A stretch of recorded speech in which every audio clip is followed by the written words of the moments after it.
Good deal.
Cool.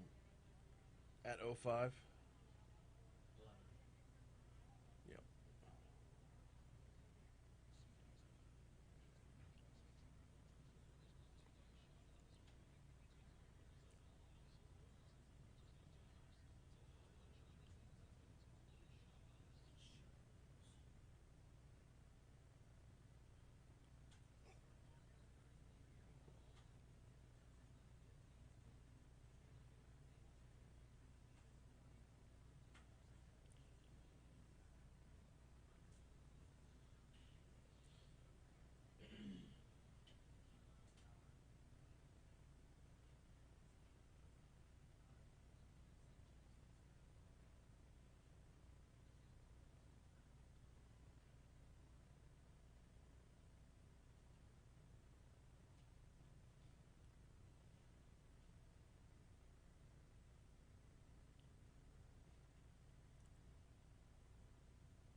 6:05 Talk 107.3 FM WBRP. Good morning, everybody. Brian here with you. Jake producing. We call it Mornings with Brian Haldane, and we are off and running on this Thursday morning. Got a stacked up show for you. Before I give you the rundown, though, man, how pleasant is it to step outside this morning? I mean, you thought yesterday was nice. This morning, even better. Starting out, barely. If you're in the 60s, you're barely in the 60s this morning. We're supposed to get down to 58 for the overnight low. We're at 61 right now. That actually takes a nice little dip right before the sun comes up. So be on the lookout for over the next hour to get all the way down to probably 58 or 59 degrees. But, man, just the pleasant weather we were promised has thus far delivered. Yesterday was just beautiful from start to finish. Got a big show for you today. We are going to talk with Patrick Grimion, host of the Patty G Show. He's hopping on board to talk a little business. We chat with Patty G every single Thursday. Today will be no different. And a couple of different topics worth looking at with Patrick today. One of those is about the NFT space, non-fungible tokens. Curious about this space. Oh, by the way, there's a Baton Rouge company launching the first NFT marketplace for museums. I'm curious about this space because if there was ever a matter of perceived value being completely what's the word, non-translatable, it would be this. Also talk a little bit about Tiger Air with Patrick, and if you haven't heard about Tiger Air yet, no, this is not an air conditioning company. This is a Baton Rouge startup that pumps air into the helmets, into the helmets of football players, not the overall pads, just the helmets, but keeping players cool, like avoiding heat stroke and the like. We're going to have Patrick Coogan on tomorrow to talk about it, but it'll be on the rundown with Patrick Grimion today. In the 7 o'clock hour, Dr. Shawn Wilson's going to hop on board at 7:15. There is so much to cover when it comes to infrastructure and transportation, not just checking in on how the infrastructure transportation package is moving forward up in Washington, D.C., but things that are going on the interstates in Louisiana right about now. Saw another massive fire on the interstate yesterday, this time over in Calcasieu Parish, or over the Calcasieu River, shutting down parts of I-10 eastbound. So if you're coming in from Texas, this affected you yesterday. Of course, we're still looking at partial closures on 10 over the Bonnet-Carré Spillway. None of these are really DOTD related, except in that they happened on the interstates. But just it's weird to see this much fire on roads. After Dr. Wilson, we're going to talk with Don Coppola, Sergeant Don Coppola from Crimestoppers. In the 8 o'clock hour, this one caught me by surprise, but you ever heard of the Curse of the Chippendales? Yeah, no, I'm talking about the Chippendales, the dancers. So there was a murder for hire plot. There was arson. There was a whole huge scandal. And Discovery Plus has a new docuseries coming out about it. Look, just to kind of give you some background. Chippendales. One word evokes images of male beauty, female empowerment, and a cultural juggernaut that swept the globe during the 80s and 90s. It also brings up the Chris Farley, Patrick Swayze sketch from SNL, but that's neither here nor there. But behind the famous cuffs and collars is a story of greed, jealousy, and murder for hire, resulting in one of the most outrageous crimes in American history. Now, for the first time ever, hear from the former dancers, the women who worshipped them, and the original business and creative leads of Chippendales, and the law enforcement officers who worked the case for years. So Discovery Plus has this new docuseries out.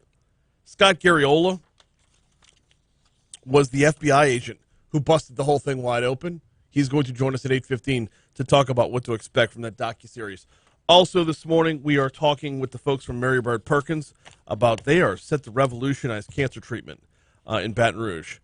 Big press release came out late yesterday, and I shouldn't say late yesterday. It was about 10 o'clock yesterday morning. Big press release came out yesterday morning. We're going to dive in with Dr. Koutun about the new cancer treatment over at Mary Bird Perkins. So all that's coming your way throughout the morning. Before we get to any of it, though, we do check sports in our next segment, so we will do that. SEC Coaches Teleconference was yesterday. We will hear from both Coach Odron and Coach Leach. That's coming up after our break in traffic. Before we take that break, though, I want to remind you about the Matherns app. This wasn't just a pandemic thing. This is a thing that's going to keep on going because of the level of convenience and service it provides. Download the Matherns app today. Get your grocery shopping done before you leave work. Pull in the parking lot. They bring it out to you. It's just that simple. Both locations of Matherns, 3rd Street downtown or Skip Burtman Drive. Either way, you can use the app at both locations. They are both full-service grocery stores. I mean, it doesn't get any easier than that. If you commute from downtown out to wherever in town you might live, popping in on 3rd Street, actually, you'd pop in on 4th Street because that's where the parking lot is. And that's where the slots are available to park to have them bring your groceries out to you. Knock it out and then hit the drive home. Same is true if your commute takes you up Nicholson.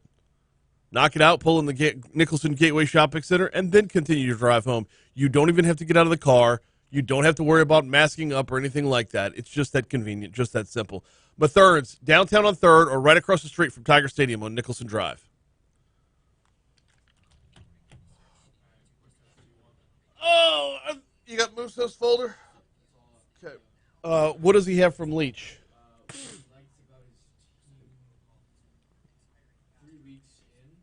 Okay.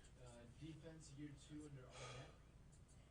under LSU this year compared to last. LSU this year compared to last, for sure.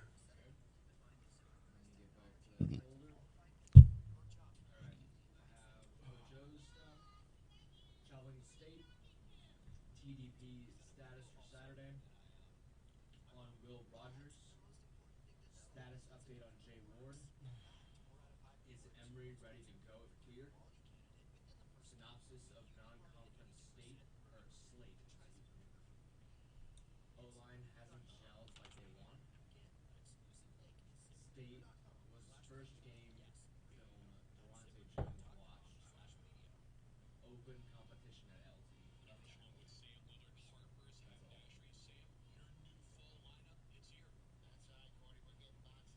Okay, I want the Jay Ward one. The open competition at left tackle. That's all? Yep.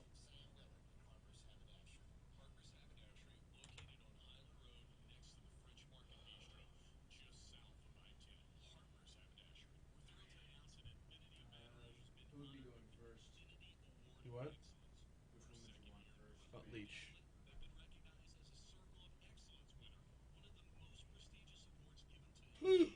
Scoozy.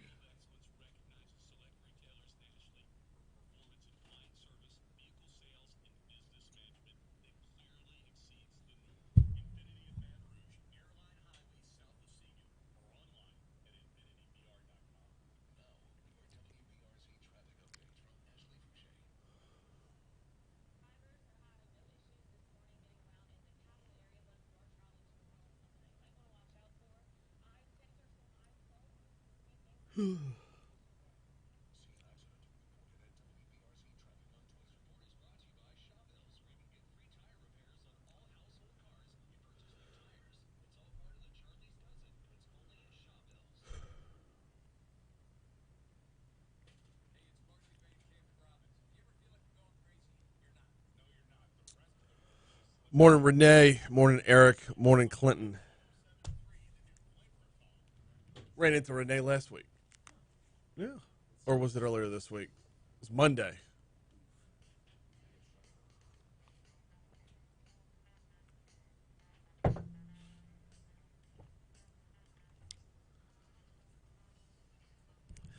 Sports time.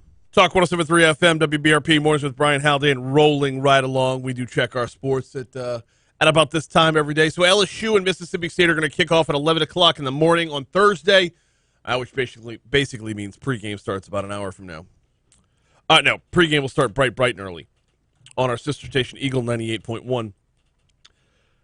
Every Wednesday during the season, all the SEC coaches hop on the SEC Coaches teleconference. Yesterday was no different. We heard from Mike Leach and Ed Ogeron. Let's start with Mike Leach, making the comparisons from this year's LSU team to last year's LSU team that Mississippi State just absolutely dismantled.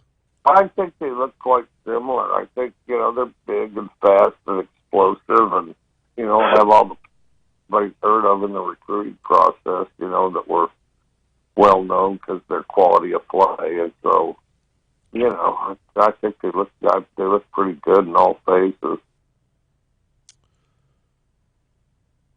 Mike Leach, outside of his normal Mike Leachiness, not the normal from the coach there, not the introspective, obscure referenced Mike Leach, not the bulletin board material part either, although I'm sure there's never a shortage of that. Over to Ed Ogeron. I'm a lot more concerned about what's going on with LSU than I am with Mississippi State, because LSU last year definitely had enough talent to top Mississippi State. This year should have enough talent to top Mississippi State. It's a matter of getting it done on the field. Let's start on the offensive side of the football. 4 games into the season, most folks know who their starters are. Now, LSU's offensive line has been a weird beast this year because, number one, you had a super late add in coach. Number two, you've had some injuries. And number three, it's not your normal quarterback situation either. There is now an open competition at left tackle. Well, you know what? Let's just let the coach describe what's going on at left tackle. Yes, and no doubt. And in fact, that's exactly what I walked in the offensive line room and told him. Who's going to be our left tackle? I don't know. We got to compete. And whoever practices better this week is going to play. So we got guys that are fighting for it. Left tackle is the blindside spot, right? Left tackle is the spot that protects the quarterback, right? All through the quarterback competition throughout the summer or last spring, that was the case as well, except for this one little nugget. Max Johnson's left-handed. So left tackle is at your blindside spot. You'd move that over to the right side. Now, on the defensive side of the football, but actually, regardless of whether you're on the left or the right, having an open spot or an open competition 4 games into the season, not really your norm. But they have had some injuries as well, so that does play into it. Moving over to the defensive side of the football, looks like Jay Ward is coming back, which is huge news for LSU. Here's the coach. I do think he's going to play. And it's everything, all the indication he is going to play. His experience, his playmaking ability, can tackle in space. He's a corner now playing safety. He can cover. We can bring him down in the box. He has great awareness, and he just has confidence about himself. Corner playing safety, remarkably important going up against a team like Mississippi State who throws the ball 300 or 400 times a game.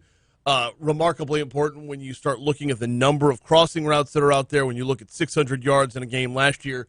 Everything that you break down for this particular game is the perfect game for Jay Ward to be returning. Everything you could possibly break down about the situation. The only other thing you might want to add is like how to duplicate him so that you have him as the linebacker dropping into coverage. Anyway, like we said, kickoff 11 a.m. on our sister station, Eagle 98.1. Before we get you to the Fox Business Report, quick reminder that on Sunday, the Saints will be at New England as well, their last game on the road trip before they come back home to the new Caesars Superdome. All right, let's take a look at the Fox Business Report, and then let's talk a little bit about the debt ceiling next on Talk 107.3.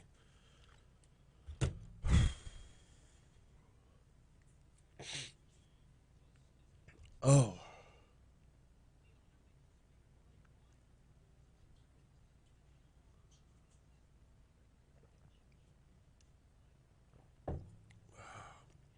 I got to run downstairs and let Patrick Grimion in the building. I'll be right back.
The New York strip at Ruffino's is to die for.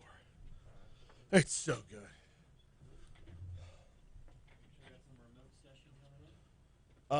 No, that's some post-game stuff for LSU.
All right.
Mario! What's happening, dude? Morning.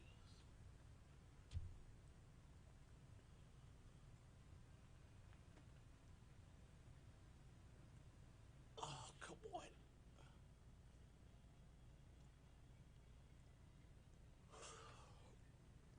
All right.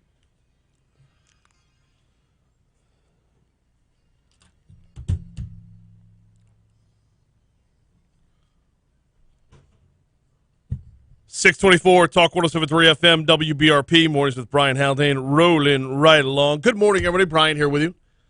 Jake producing, Jake Barty producing. We're going to have Patrick Grimmy on coming up in about 10 minutes. I got to get up. I got to get moving. I shake it off. I get off to a slow start this morning. That's no good. Let's get it going. Let's get the juices flowing. Get them joints moving. Get a little adrenaline going. Get a little fired up. Come on now. You know what'll fire me up? Talk about the debt ceiling. Whoo! It's a barn burner. Talk about raising the debt ceiling. The rough and tumble, never say die world of the debt ceiling. Congressman Clay Higgins is speaking out about it. You can hear more about this in news in just a minute. Congressman Clay Higgins speaking out about the proposal to raise the federal debt ceiling by about $15 trillion, which is a huge number. The congressman says it's not something he's about to vote in favor of. $15 trillion. He says he's not about to vote in favor of this, in spite of the fact that he did vote to increase debt limits under President Trump's administration. He's going to be a no moving forward. It's already at $28.5 trillion. They want $45 trillion. It's insane. It is. It is insane. To take that big of a leap, to move the needle that far or much farther into the red. The debt ceiling's a weird beast. As a conservative, especially a fiscal conservative, it's a weird beast because you don't hear about it until it's too late. We'll get back to that. Higgins says he's not opposed to the short-term extension of funding, which they need to keep the government going beyond the end of the fiscal year here. But Higgins does draw the line at increasing the nation's debt limit. I don't have a problem supporting a short-term CR. I don't like it, but I voted for them in the past, and I would here too. But I definitely will not vote to increase the debt limit. Why would you vote for more red ink under Trump but not Biden? Actually, you know what? I don't even blame the congressman for that. Don't blame him at all for having one take with Trump in the White House versus a lifelong politician at the helm. For having one take for somebody who has made a lot of money in the stock market and the real estate world versus someone else who has been in Congress and the Senate his entire life. Half his adult life, whatever. Lifelong politician, you get where I'm going. The difference there is one has a better grasp of what the power of the market is. But therein lies the rub. If you don't raise the debt ceiling in a time of crisis, a lot like we saw, 8 years ago? 2013 was the last time this was huge, or was it 2012? If you don't raise the debt ceiling in a time of crisis, you run the risk of, basically jacking with the full faith and credit of the U.S. Treasury, and that's a problem. You run the risk of jacking with the nation's credit rating. See, the real problem here is that the game was lost long before the debate started. Rampant spending, and a lot of it was necessary during the pandemic, but rampant spending has gotten us where we are.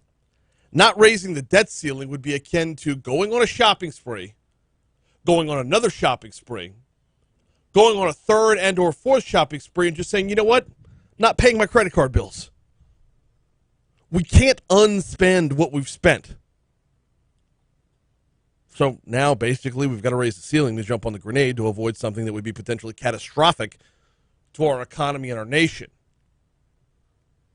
The reason we have that debt and the people we have the debt with, a lot of it's with China. A lot of it is with China.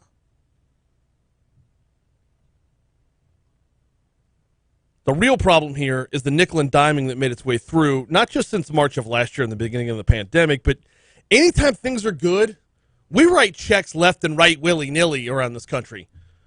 We're doling out money all over the place, and we don't consider the long-term consequences. The real problem here is we don't hear about the debt ceiling on a normal Thursday. We only hear about the debt ceiling when our back's up against the wall, once it's too late, once the bills come due. The time to act on this was yesterday. Not literally yesterday, the figurative yesterday. The time to act on this was in 2018 and 2019. Now we're in a place where we'd have to cut off our nose to spite our face, and I don't think that's anywhere in the ballpark of the right answer. The part I really don't understand is why the repeated crises of raising the debt ceiling is always dumbed down to an argument of fiscal responsibility, like fiscal responsibility in the most benign times. Like I started this segment off by saying I need to get juices flowing. This is not a topic that gets anyone's juices flowing. This is a topic that gets derailed into anytime you don't want to approve more spending, you don't care about people. You don't care about the people the money's going to be spent on. Well, what about all of the people that are going to be in peril when we run the risk of the full faith and credit of the U.S. government? When those bonds that get sold to other nations, some of them friendly, a lot of them not, some of them a lot more duplicitous, some of them being investigated right now as to the nature of the pandemic we're dealing with. Why am I saying some of them? It's China. Why don't we have awareness of where we could be every time this comes up? And don't just blame the media. That's a lazy narrative. We're all the media today. By the way, one more from Congressman Higgins. We're not going to have time for it. He also doesn't feel like we're getting the proper ROI on disaster spending right now, and he's 100% right. We talked about it yesterday with Congressman Graves. Here comes CBS News.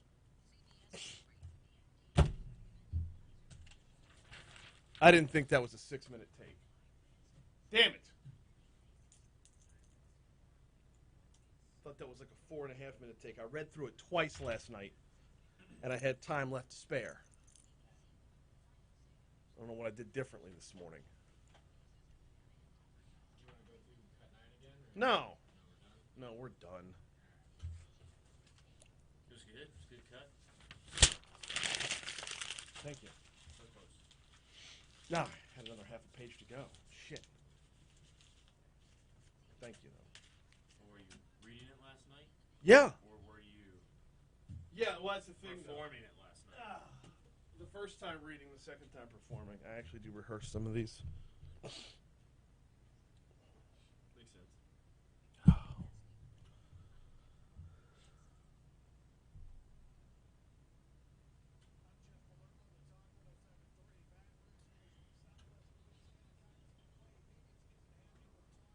China has a 100-year plan. We're good for at least another 60. Till they figure out how to bleed us for longer than that, right? We're useful until we're not. I don't disagree with that at all, dude.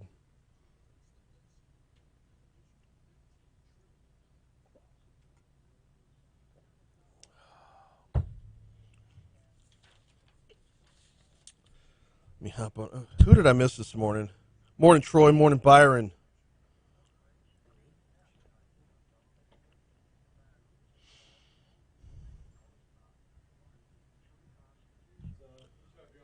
Morning. All right, let me hop back into the other prep stuff. Which one do you want to start with? I like this NFT topic. Do you want to start with that? Okay. Especially because Chris is a past guest. Oh, okay, cool. He was an early guest. What episode was he?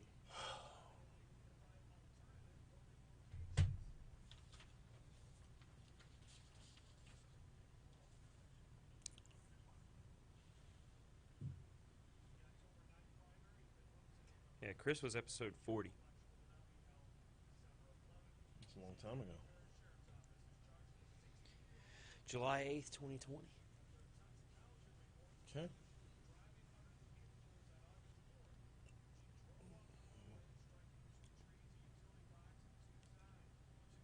And I actually know Chris from LSU.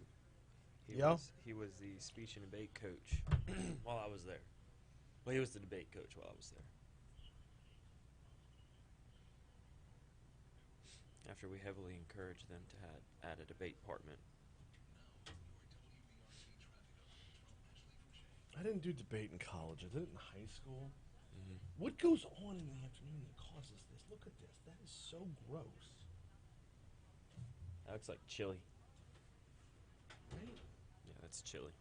There's some type of red sauce. Maybe it's salsa.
So I'm almost to a 10-minute mile. I'm so close. It's awesome, dude.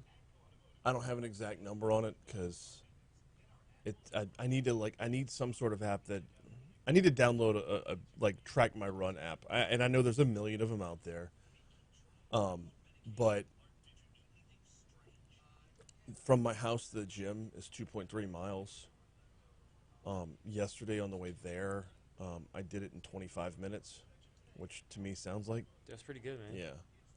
Well, but it's all like a lot of it doesn't have sidewalk. And if I'm on the street, I have to hop off the street when cars are coming, or that would be bad. Getting hit by a car is not only good. be bad once. Hopefully. Okay.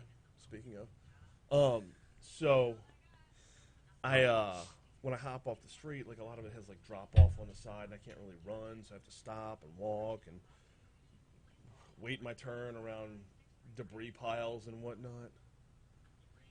Anyway. Get you like. I was between 25 and 26 minutes. I don't want to oversell it. I'm not there yet. Dude, you'll get there, man. I'm getting close. Oh yeah, just gotta keep working at it. I would. I use Nike Plus Run. Bro. Kenneth Gleason's lawyer looks insane. How you gonna have a lawyer for a serial killer who's got Manson eyes himself? That's a good question. Anyway, he Epsteined himself over there. Yep. Not hanging in the cell. Mm-hmm. Yeah, Nike Plus Run. That's what I use. Works Nike well. Plus Run. Yeah. I've never been a distance runner. Like where I'm at right now is probably the best I've been in my adulthood. Really? I always played sports. I'm not trying to be the best at exercise. Yeah. Although now that's what I do. See, I always ran. Got to the gym. But it's the budgeted time is 25 minutes there, 25 minutes to get there, 25 minutes there, 25 minutes back. That's an hour and 15 total, right? Yeah. I keep going over by about 5 minutes because it's like 27 to get there and 28 to get home, so I subtract that out of the time that I'm there, which that's the time that I enjoy. Yeah. I hate running. I love lifting. But still, running 4 miles a day is pretty sweet. Running 4 miles a day is really good. Thereabouts. Some of it's walking. I'm almost there. I know. 4 miles? 638. Talk 107.3 FM, WBRP. Patrick Grimmion's in the house. Every Thursday we talk a little business from a bit of a different perspective, an entrepreneurship perspective, a culture perspective, a social media perspective. We welcome in Patrick. He's the host of the Patty G Show, and he joins us now. What's happening, dude? Good morning, Brian. Good morning. I'm doing well. This cool front Isn't feels it beautiful? amazing. So ran to the gym yesterday. So instead of like going to the gym and doing cardio on the treadmill, I'm 2.3 miles away from the gym, so barely even sweating on the way over there yesterday. I don't doubt it. When it's 91 and 80% humidity outside, shirt is drenched by the time I walk into Planet Fatness. Now, on a day like yesterday, it's just, did I do anything? Did I get anything done here? Are we even working? I mean, yeah, we are, but it just the results aren't as tangible. Yeah, when you're not just pouring sweat, when you can't wring out your shirt. I know, like I was hoping I could take the doors and the top off the Jeep yesterday morning. I just didn't get around to it. And so on the ride home, all windows down, the back was open. I'm like, this feels amazing outside. When you take the doors and the top off your Jeep, do you call that vest mode? You knew that one was coming. I knew. Yeah, you knew that was coming. I almost grabbed my vest this morning. Very close. Very close. This is one where I'm just never going to understand you. I don't understand the concept of a vest. Keeps the core warm. The core is not the problem. To the extremities. The core is not the problem. It's you need. All right, let's move on. We got actual stuff to talk about. All right. Pass it down. Grabbing this one from I believe the Business Report. Was this in the Business Report? Business Report. Okay. Pass it down. A digital storytelling company based in Baton Rouge is creating the first online NFT marketplace for museums, archives, and other cultural institutions. Okay. NFT, non-fungible token.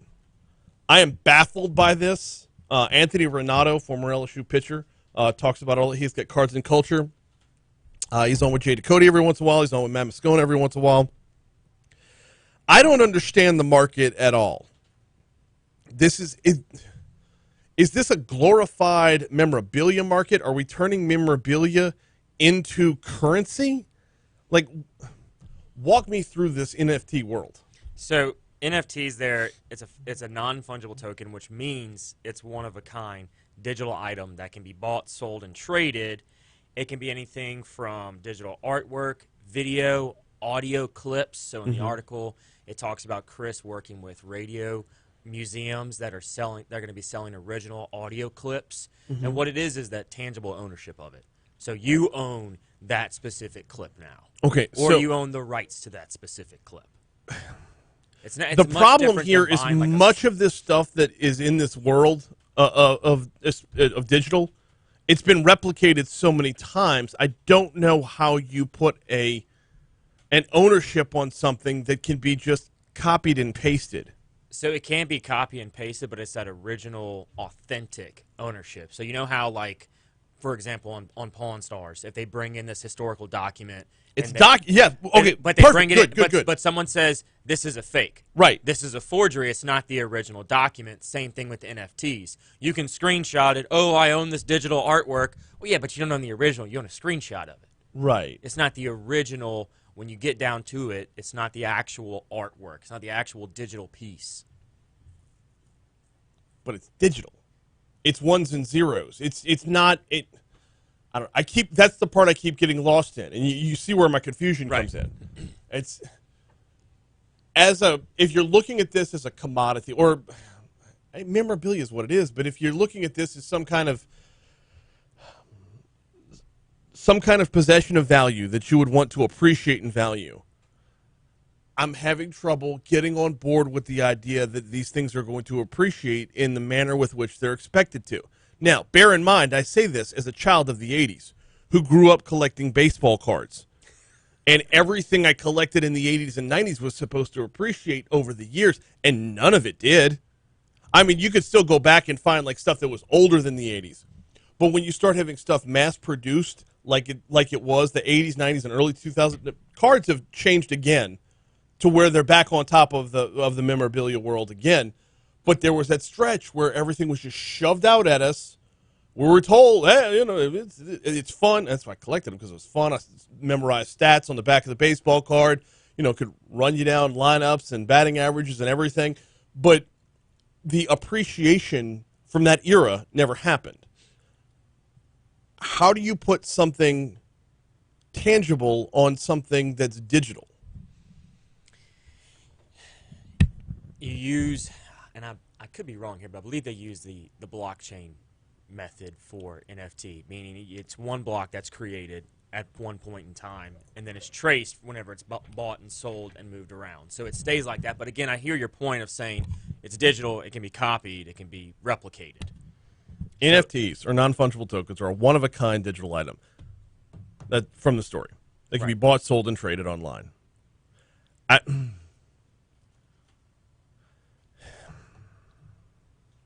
How can one tell a difference is one question between a copy and the original. Like if I were to write out the same code that creates the same whatever. You can trace it back to its origin when you purchase it. All right, I'm getting lost in the weeds. No, because it's got to compute for me, and it's just not. Right. The possibilities of it going wrong to me are every bit as equal as the possibilities of it going right. Now, where I am on board with this is riding the hype train. Perceived value is everything. Riding the hype train is where it's at. That's why Anthony Renato is he's going to blow it up with this. And Chris Cummings, the person we're talking about in the story, the founder of Pass It Down, he's going to blow it up with this as well. I'm just saying for my own personal investment, I just can't. It's not computing for me. But what's Chris doing differently than everybody else that you find fascinating? So what Chris is doing is he's finding the need and finding a way to adapt museums' models, companies' models. So with museums, it's ticket sales, right? Mm-hmm. So they've got to get people in there, buy ticket sales, buy merchandise in the museum. That's how they generate most of their revenue. He's saying, well, now you don't have to do that. Now we can do it digitally with COVID world. Everything can be done online. NFTs is another revenue stream for these specific marketplaces that now they don't have to have people come in. So he's able to see, all right, you can't come in. How can we get people to still appreciate all the artwork, all the memorabilia, and maybe even own a part of that? Would the museum lose ownership here? That I don't know of. It doesn't explicitly say. We see this in the real world as well. I mean, forget about the NFT end of this. People have pieces of their own collection they donate to museums to hold on to, for sure, so that everyone can appreciate them. I don't know about the NFT but space. This feels like an easier translation than all the stuff we talked about leading up to it. I tell you what, we got to push pause for just a minute. We got to take a break. We got to check traffic, and we got a ton more to talk about here. I wanted to start with that one because I find the whole world fascinating. I find it mostly because I don't understand it, but I find it fascinating, and there's definite upside to it. Let's take a break. We'll check traffic. We'll check your money now. We come back. We're going to continue with Patrick Grimion. Before we hit that break, though, going to tell you about the folks over at Complete Collision Center, 2 locations, Plank Road in Zachary and Perkins at Bluebonnet in Baton Rouge. What you're going to get at both locations of Complete Collision Center is continued education. You are going to get certifications by more than a dozen major car manufacturers. You're going to get the iCar Gold Class certification. What's that? What is the iCar Gold Class certification? Well, check out CompleteCollision.com to find out. CompleteCollision.com. Don't let who you choose to repair your vehicle be your second accident. Check out CompleteCollision.com.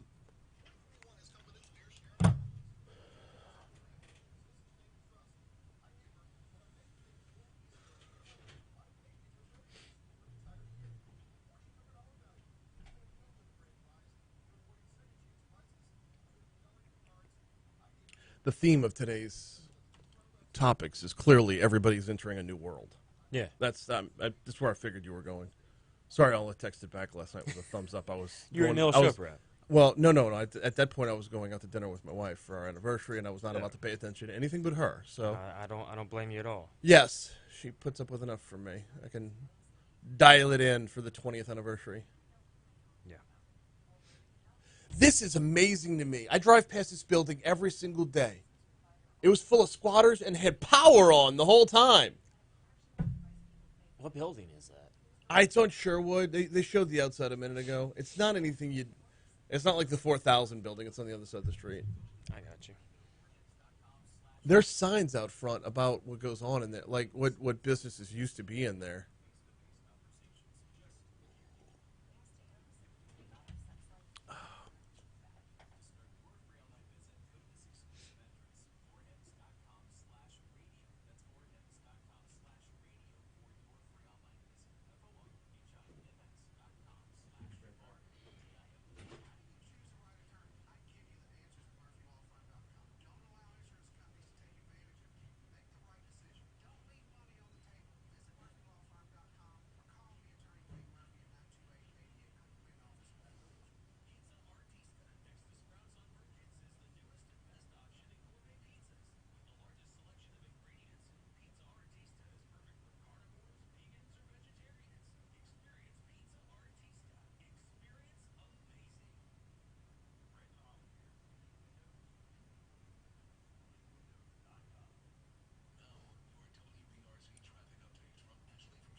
So yeah, it literally is just being able to say I own the original digital artwork. It's like buying prints of the Monet, but only one person has the original Monet. Right, but you can tell what's what on that one. I mean...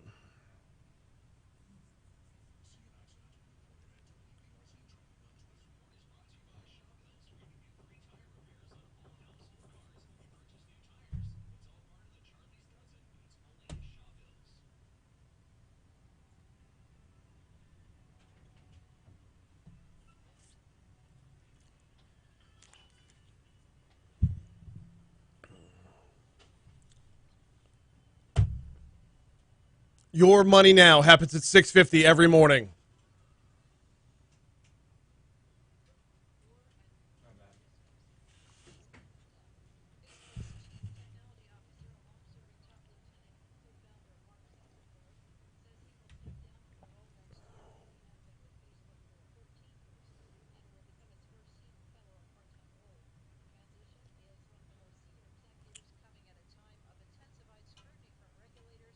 That's going to be curious to watch. What? Zuckerberg stepping down? Zuckerberg? That's what she just said, moving into a different role for next year.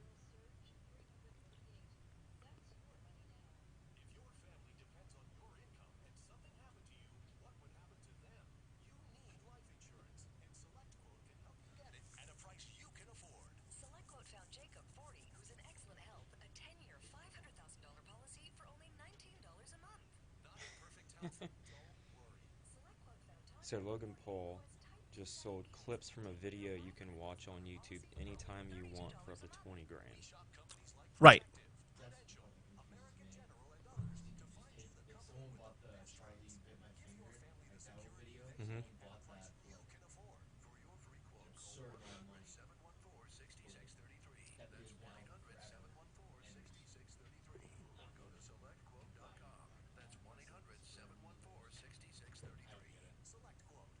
I don't get it. Get full details on the example policies at selectquote.com/commercials. Your premium could vary depending on your health, issuing company, and other factors. Not available in all states.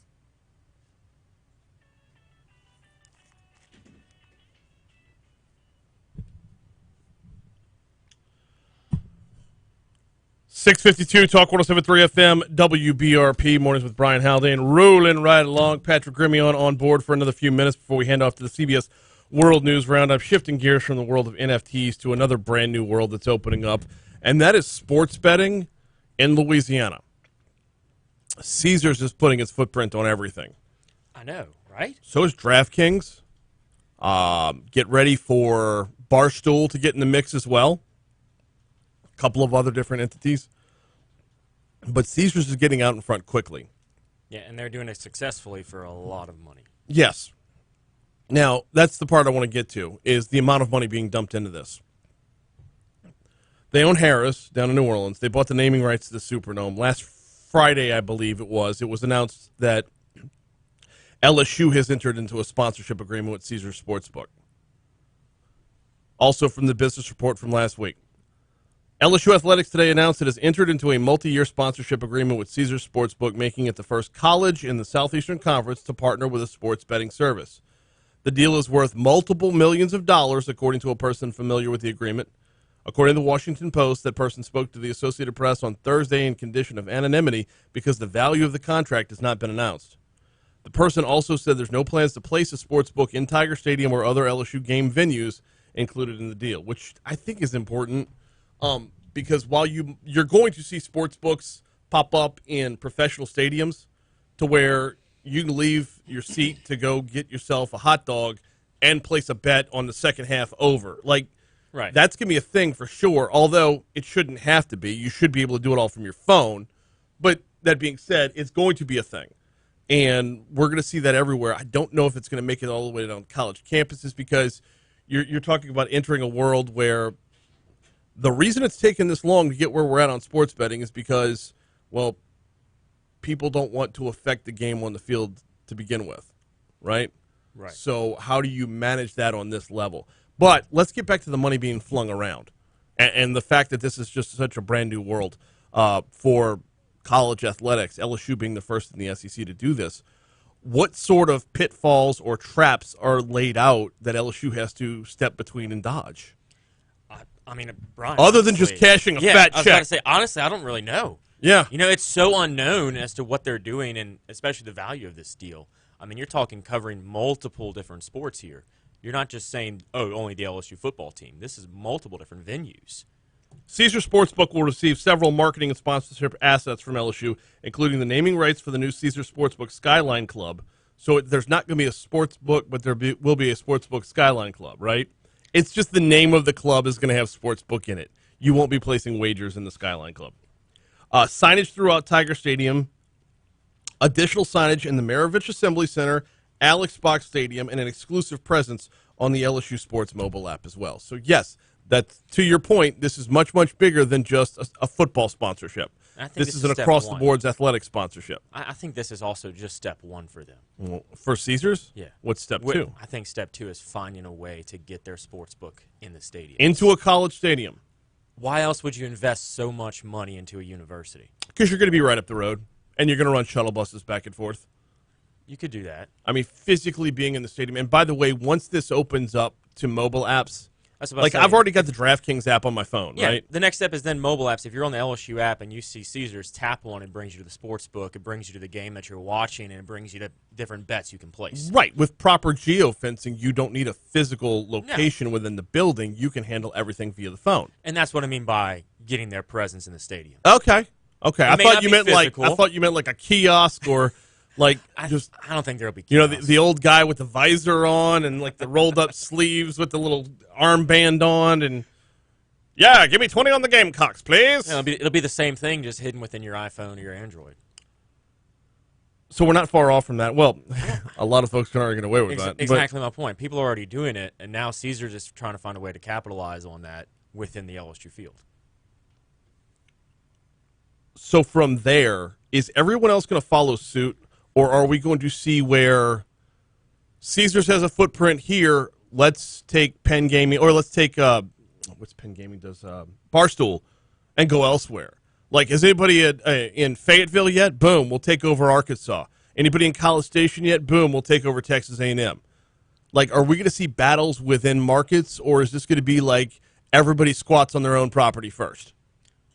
I think everyone's going to squat where they're known the most first, but then it'll get to that battlefield space. God, Then it'll get to how can Barstool come and take over Caesars and LSU. Well, because you're gonna have multiple properties in every town anyway, right? Yeah. Like we've got 3 casinos here. Barstool's going to be one of them. I don't think Caesars is either of the other 2. Barstool's is going into casino? Yeah. I didn't know that. Yeah. Well, their sportsbook is. Yeah. Oh yeah. One more before we get you out of here. Actually, 2 things before we get you out of here. We're going to talk about the 100th episode, which is public now, right? I mean, it's out there. No, next week. Next week. Next week. Man, how many? Okay. We were teasing it last week. We're Because we teasing it recorded this week. in person last week. It goes public next week. Tomorrow, I got Patrick Coogan coming on the show. We're going to talk Tiger Air. Absolutely. These guys are game changers, and I love what they're doing. Yeah.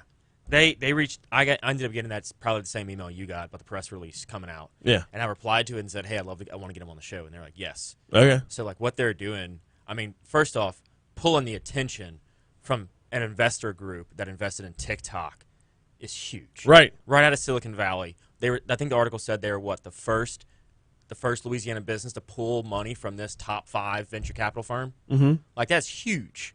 And they've only got one product in the books right now. So it's these little, I guess, fans, for lack of a better little word, that cooling blows. fans They're that- cooling fans that that go keep on your the football helmet cold, so you don't like But it's not get just heat stroke football during tours. helmets. They're working on hard hat applications and I think police and military helmet applications. Okay. So that's what I think the venture capital firm from Silicon Valley noticed was the many applications of this device. The growth aspect of it. And Yeah. it's just the first product. Well, I'm gonna talk with Patrick Coogan tomorrow about this, but I'm glad they're on your radar already. All right, what's coming up on the 99th episode?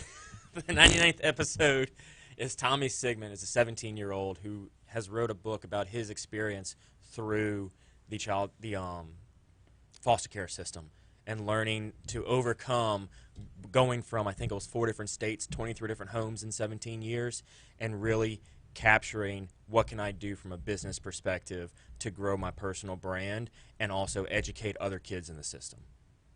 And he's 17. 17. Curious. You know where to find the Petty G Show? Everywhere. And, of course, Thursdays right here on Talk 107.3 FM. We always appreciate you coming in, man. Thank you, Brian. Absolutely. We got CBS World News Roundup coming your way. Next hour, we're going to be talking with Dr. Shawn Wilson about transportation and infrastructure. Right now, here comes CBS.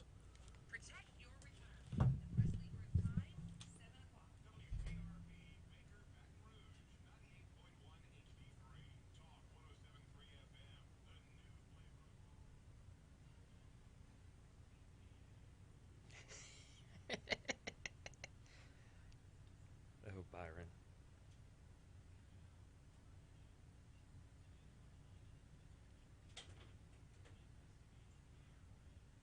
All right, so I need somebody to draw a picture of me in a vest as an NFT, and Byron said he'll buy it. There you go.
So we still doing Let's Get Down to Business as the title? I don't know.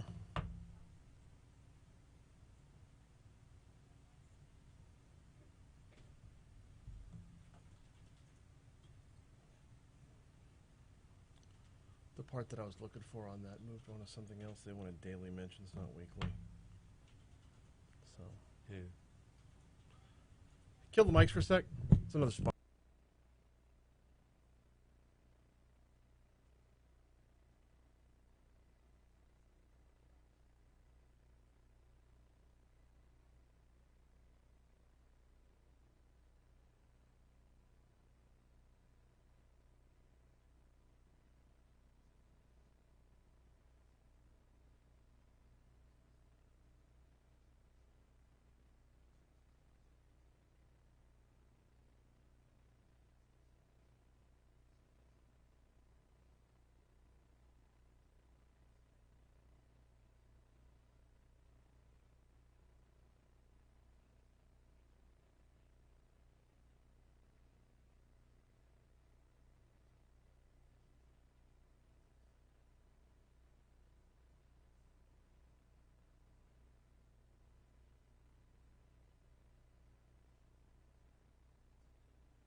All right, boss. I appreciate it, man. Appreciate you. Hope you get some rest over the weekend or something. No, we got a basketball tournament, and I got LSU football as well. So hopefully, team's 2-0 so far this year, which is a good thing. But they're gonna play the 4th grade, and they had a 5th grade team drop out. So I'm like, my 4th grade girls can play all the 5th grade girls. That's fine. I'm not gonna be there. It's gonna be my assistant coaches handling it. But I'm like, they're gonna play 6 games on Saturday. Some girls are gonna play all 6 on Saturday. Oh my God. I don't know. Yeah. Power to them. I don't know if I could run through 6 basketball games. Yeah. So then hopefully we'll spill over into Sunday as well. Make the championship round. I don't think we're going to, just because they're going to play so many. They're going to be exhausted by the end of the day. But all good, it's all good experience, all good fun. Absolutely. Throw in some Just sports books. be gym rats, Throw in some sports books for some 4th graders. Hey, look. It's where the money's at, right? Later, bro. All right, y'all have a good weekend. You too. BRPT. You got it.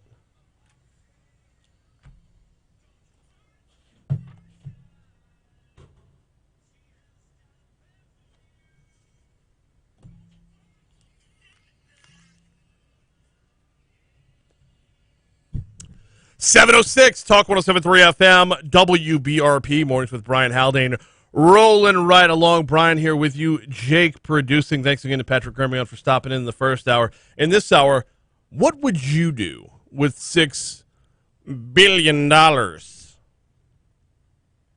that's what the Department of Transportation is potentially expected to receive should the Infrastructure Investment and Jobs Act of 2021 pass. Dr. Shawn Wilson heads up DOTD. What would he do with that $6 billion? We'll talk about that in our next segment. Also, we got Crimestoppers coming up later on this hour, but we do start this hour off with top stories and trending. Let's go.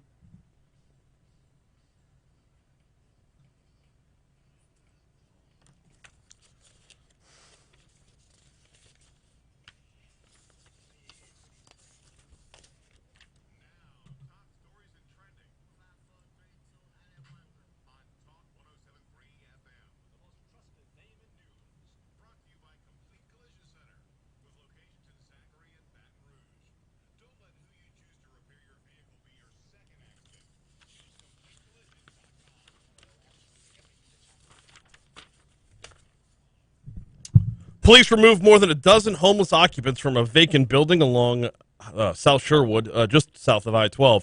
Baton Rouge Police Department said officers searched the foreclosed business complex located on South Sherwood Boulevard near Justice Avenue. They found up to 14 people living inside. They said neighbors had been complaining for months about issues at the abandoned property, including drug use and other criminal activity. The department had previously removed a handful of squatters during another sweep at that same location. Authorities said Entergy was going out to the building Wednesday afternoon to shut off power. How did that building have power? A dozen homes in the Willow Ridge subdivision of Women's Hospital will be annexed into the city of Baton Rouge if the proposed city of St. George is created. This is a weird setup for this scenario, right? The Metro Council passed the request by a 9-2 vote Wednesday evening. More than 24 other homeowners in Willow Ridge near Jefferson Highway and Bluebonnet are content to become part of the new city, citing worries of limited access to fire service and public works should they stay. Well, if you're worried about fire service right now when you live within the St. George Fire District, why are you staying there now? Your fire service is going to remain exactly the same anyway. The houses asking to remain in Baton Rouge are scattered. Annexation would break apart the neighborhood. A bank and other commercial properties also requested annexation. The proposed city of St. George has been a continued debate over the years, and Women's Hospital is looking to get in that debate as well.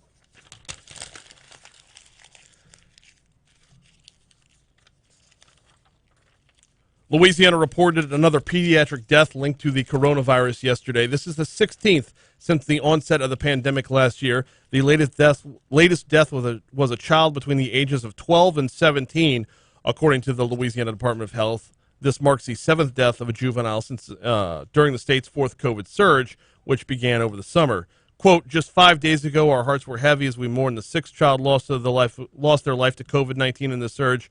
Here we are once more grieving as another promising young life ends too soon, says Dr. Joseph Cantor in a statement. It's incumbent upon all of us to get the vaccine and wear a mask to protect ourselves and one another, including our children. In total, the state reported 99 additional COVID deaths across Louisiana yesterday. Kenneth Gleason, a convicted murderer implicated in a string of shootings around the capital area back in 2017, has died. Sources said Gleason was found hanging in a cell at the Angola State Penitentiary early Wednesday. The Department of Corrections released the following statement. They said, quote, Louisiana State Penitentiary inmate Kenneth Gleason committed suicide at the prison around midnight Wednesday. While making the routine rounds, correctional officers discovered Gleason unresponsive and hanging in a cell. Gleason has been an inmate at the prison since September of last year. He was at that prison for just a couple days since September of this year, September 20th. He was in a single-man cell, and per COVID-19 protocols for new inmates, he was quarantined for 14 days. The West Feliciana Parish Sheriff's Office and State Penitentiary have launched an investigation. As such, no further details are available at this time. 5 more nursing home residents have died in recent weeks after they were crammed into a mass shelter where hundreds were taken to ride out Hurricane Ida. Though the state is hesitant to link the latest deaths in to the evacuation that happened nearly a month ago. The Louisiana Department of Health confirmed the death toll among the roughly 850 residents taken to the warehouse in Independence has risen to 12 as of yesterday. The state last reported over 2 weeks ago that 7 of those evacuated to the shelter had died. That is a look at your top stories. Here is a look at what's trending this morning.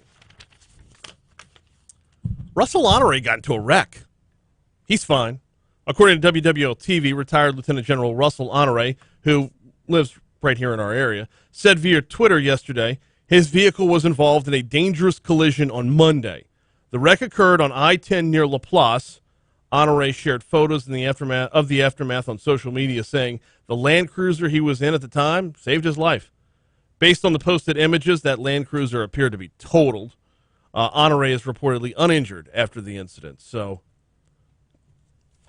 good news about Russell Honore. That's never want to hear about anybody getting into a wreck, but when you can walk away from them, that's a decent thing to be able to report on.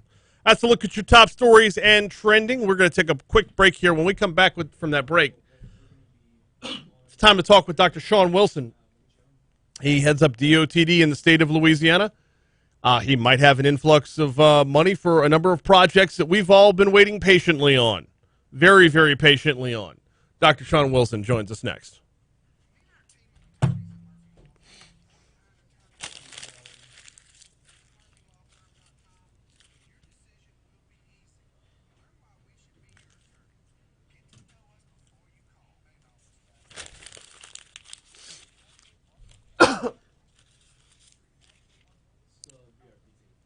Yeah.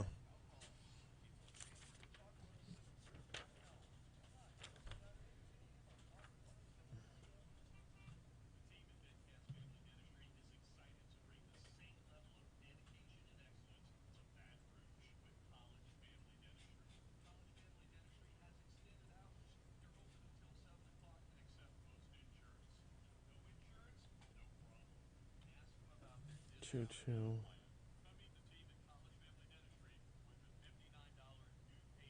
Oh, sweet. How long do I have?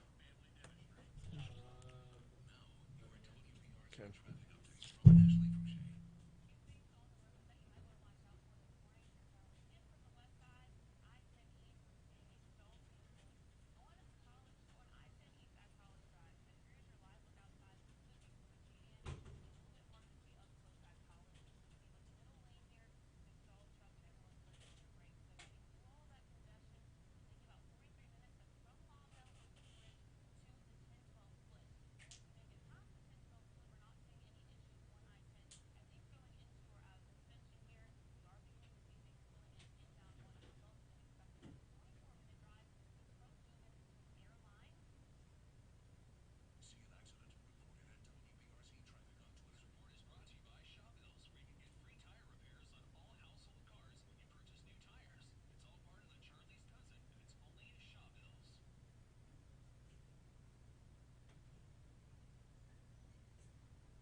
7:15, Talk 107.3 FM, WBRP, Hour 2 of Mornings with Brian Haldane, rolling right along.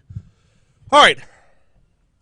Louisiana has been patiently waiting for years and years and years and years and years for a number of projects to become viable. There's potential that money could be on the table in the very near future to make those projects happen.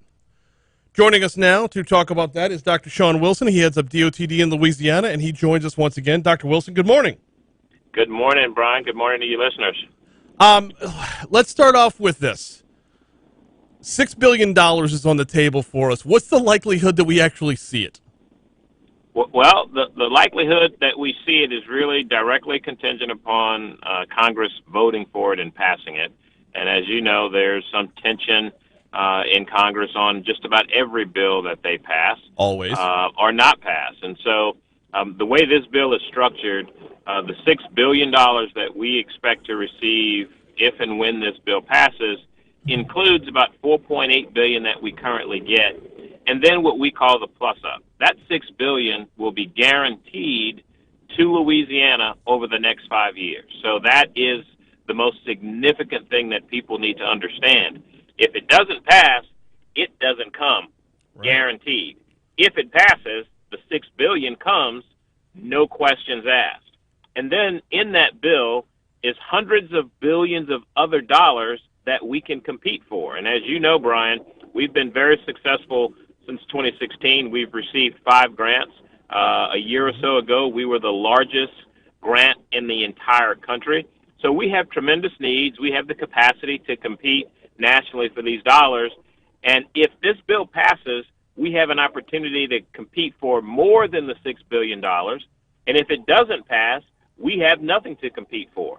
And so this is a no-nonsense deal. It either is this or it's nothing. And the reality is, without this bill, infrastructure comes to almost a complete halt because it includes the money we get today from the federal government. And that's significant for what we spend. It's over half my budget.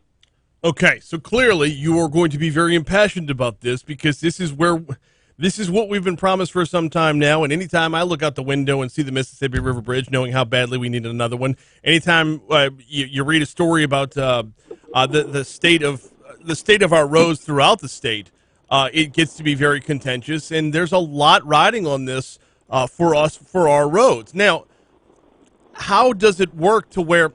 Okay, let me re-ask this. Can it work in a way that we don't have to have money for us tied into everything else? Does it always have to be this entangled? Well, so, if you pay attention to the bill, and there are lots of folks who want to confuse the facts, the bill that's called the Infrastructure Investment and Jobs Act is money for transportation. Mm-hmm. That's where the $6 billion is. That's where the hundreds of billions of dollars is for competitive funding. That's not the $3.5 trillion that you've heard some people say they're against that. Those are two different bills. And so the reality is it's always going to be an infrastructure investment when it goes to USDOT, and those are the dollars that we're dependent upon. Yes, they're separate bills, but is one not being used to hold the other one hostage? Well, but isn't this politics? I mean, that happens in Baton Rouge. I mean, the reality is parties tend to take these philosophical positions, both Republicans and Democrats, and I get it. I can participate and have that discussion. The reality, though, is reconciliation and infrastructure bills don't always come together, but do you want to penalize the country and not advance the infrastructure elements? And this is for Republicans and Democrats alike. This bill is totally separate. The reason I'm passionate about this is because in public service, we give people what they say they want. We try to, at least. And we've talked about this until we're blue in the face. Everybody knows this is an issue. And when we have an opportunity to fix it, we want to play games and go with politics. And I think Senator Cassidy has said it very clearly.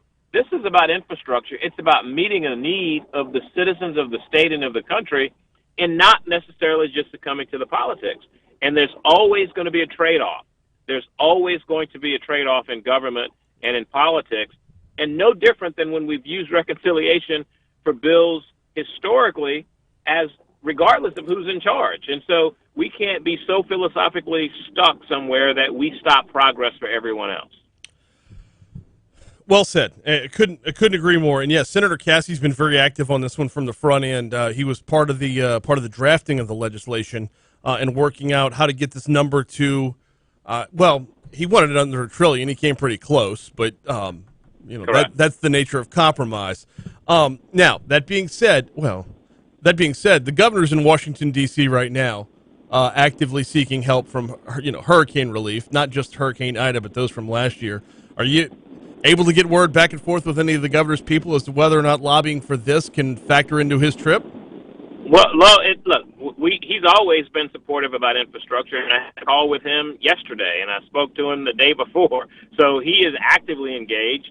I will tell you, we've been a part of this discussion with Senator Cassidy and the Problem Solver Coalition way before the bill was actually even written and passed in the Senate. And so we've been involved in this discussion for some time, trying to advance an agenda that is going to benefit Louisiana. And here's what's in the bill for Louisiana. We just went through a major storm where we saw the utility grid system come to its knees for weeks, and people are still without power in some of the far reaches of Louisiana. This bill has money to address that. This bill has money to address flooded roads and preservation issues. When you look at resilience, roads that we know flood with a high rain event. Mm-hmm. There's money in this bill for that. We know that over $3 billion of the state's unmet needs, my $14.8 billion backlog, over $3.8 billion of it is for bridges. This bill has a guaranteed $1 billion for bridges. But more importantly, it has money to help things like build a new bridge in Baton Rouge, Yes. build a new bridge in Calcasieu, widen I-12. All of these wonderful projects that we have talked about for years that we are working feverishly to deliver with limited resources, this bill has it in there. And, you know, quite frankly, it's somewhat disappointing when we know we have these issues. I was in Shreveport yesterday. They want to talk about I-49, want to talk about widening 20, I-69, and their congressman isn't supportive of the bill. I get the issues around reconciliation. This is infrastructure. And so they're totally different, and we just think that we should be adults about it and fix the problem. Yeah, and I think, well, I mean, when you talk I-49, you're talking really two different projects on either end of the state. I-49 in Mike Johnson's backyard is, and forgive me for saying this, a lot more of a luxury than I-49 going from Lafayette down to New Orleans, especially if you dial back to 2 days before Hurricane Ida hit and you looked at traffic on 10 westbound. Everybody who was sitting in that would have wanted an I-49 extender, to be sure. Well, look, I'm sitting on top of the bridge right now in traffic, and you are correct that infrastructure is different in every region. But unfortunately, both congressmen that cover both of those projects have said they're not going to vote for the bill. Now, Congressman Carter has. He's going to do it. Others are considering it. And look, we encourage them to look at the bill for the merits of the bill itself, not future bills, not last bills, but the bill that's currently going to be voted on supposedly on the 27th. And look, there's no guarantee. There's some disagreement within the Democratic Party on whether or not they should move forward with this bill immediately or not. We can't afford to wait because there's this thing called construction inflation, and longer you wait, the more expensive projects come, to the point about 2.7, 2.3% here in Louisiana, depending on when you look at inflation and construction. And so the longer we wait, the harder it becomes, the more expensive things get, and the needs will continue to compound. In spite of all of our gallant efforts, we are seeing our backlog increase to $14.8 billion with unprecedented expenditures, which means it's not that we're not spending the money right. It's meaning we're not getting enough money to keep up with the deterioration of our system. And that is what the science of infrastructure is about. How do we get better faster before it gets worse?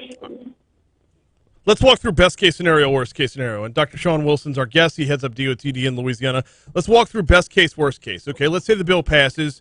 We get that $6 billion and we're in the running for other money. How do you, I guess triage would be the best word, how do you rank what projects come first? Is it most cars that go over it? Is it most dire need in the situation of emergency? Is it most economy that crosses it?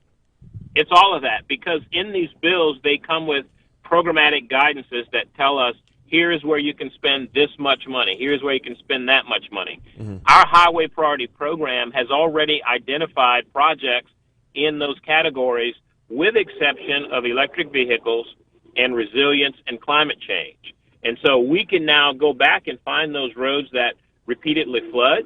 We can put together a plan and a program to deploy electric vehicle charging stations in a programmatic way, and you raise the bar in all of those categories. You actually have money to spend just on bridges, just on interstates, on non-interstates, on resilience. And we have what's called the Highway Priority Program that the legislature has approved. It's a multi-year plan, so we don't have to really reinvent the wheel.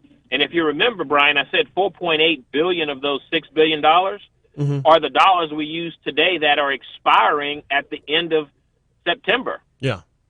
And so when it expires, I'm going to be living on continuing resolutions with no certainty, nor will I be able to guarantee the project I promised next year is going to go out the door. And so with this passage of the bill, the best case scenario is we continue to do the work that we have planned and prepared for. Okay. Well, yeah, it's best case without, though. That's the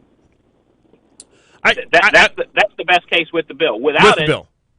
Without the bill, I will tell you, projects will go a lot slower because we're going to be relegated to either just using our own dollars or spending it on a cash managed basis, meaning when the feds send us money, we'll have a programmatic way to guarantee a minimum amount. but it's not going to provide any growth or advancement. It's not going to escalate or increase the amount of projects or the number of miles or the number of bridges I can do, nor will it address the future of infrastructure like resiliency, like hardening our grid, like broadband, like electric vehicles, and how do we grow an economy to be able to accommodate them. Without the bill, we don't take any steps forward because the current bill that we operate doesn't contemplate any of that. It doesn't provide any guidance on that. Let's talk about that electric vehicle aspect of this, because it's one that garners a whole lot of headlines. It's one that I think raises a lot more eyebrows than it needs to, and it's one that leaves a lot of people confused. Electric vehicle charging stations being a part of this, who pays for that? Like when I need gas, I pull in and I pay for gas. If someone's got an electric vehicle, who pays for them to be refueled? So when you get an electric vehicle, you're going to pay for your electric charge. Mm-hmm. What this does is it helps build the infrastructure out for the electric vehicle industry to blossom and grow or continue to stay with what we have today. And so for Louisiana, my approach isn't that I want to be in the business of building and buying property to put these electric charging stations. I would much rather say, let's go to the network that we already have, stretch our dollars and partner with the private sector so that at malls, at schools, at hospitals, at places where you're going to park your car, you have an opportunity in the private sector to partner with us to build the infrastructure, and then you get charged when you plug in your car. No different than when you plug in that gas tank, you get charged.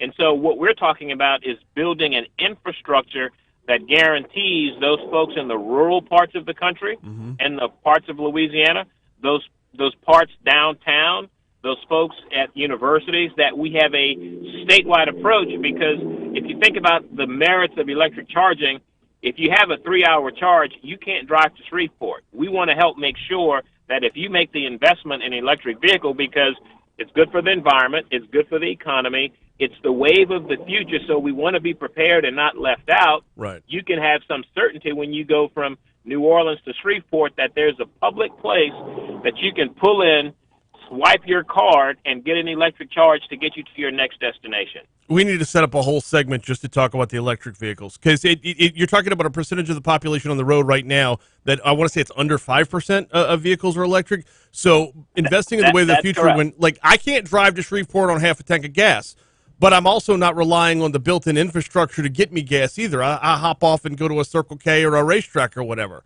So if you made the operative word. If you don't have that Circle K, you can't get very far. Right, and the state didn't build that Circle K. Well, the state supported the effort. The country supported the effort. And here's why this is important, Brian. When all of the manufacturers of vehicles saying they're going to stop making the types of cars we have today, how do we prepare to embrace in that? And remember, this is what the government has done historically. Before we had the vast majority of cars and infrastructure for the vehicle, guess what?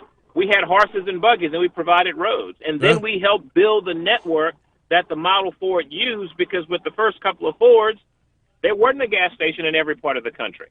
And so we had to help inspire that. That's what we do in business. That is what LED does for everybody already. Think about how we've invested in healthcare, in industrial, fossil fuels. We have supported that with tax credits, rebates, and exemptions all the time. This is a much more pointed way to guarantee the value as opposed to putting it in someone's pocket in the private sector. We subsidize the farm economy as well. We pay people not to grow crops. This is going to put real jobs and real investment and real infrastructure that you can now grow and build in the private sector.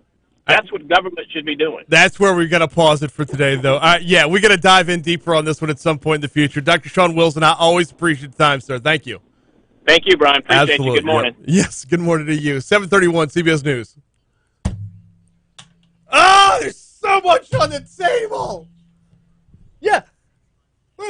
Build the infrastructure, not to just put the money in someone's pocket. Yeah, but how do you keep the money in the pocket of everybody that works at the ExxonMobil refinery? He just filibustered the shit out of me right there. That was fun. Poop.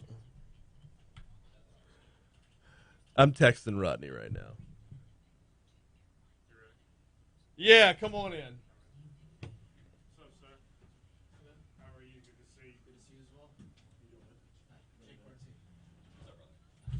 What's up, bro? What's going on, man? You good? Good, yeah. What's happening? Hey, Brad Bennett, Brad. Nice to meet you. Dustin Condon. Nice to meet you. What was the name on the? What was your name? Dustin Condi. Dustin Condi. Brad Bennett. So they're traffic homicide investigators. Talk about the rise of pedestrian fatalities. Why do we have so many of those in Well, Baton that's Rouge? why we're here. I mean, And people, listen, a lot of times the operators of the vehicles aren't at fault, but when they leave, that changes everything. yeah. So they're here to talk about that and other information they have. They're not on Facebook, but they're on YouTube. Yeah, and camera's right there, and we're always hot on So YouTube one Live. here, So one here. these are yours. However y'all wanna sit.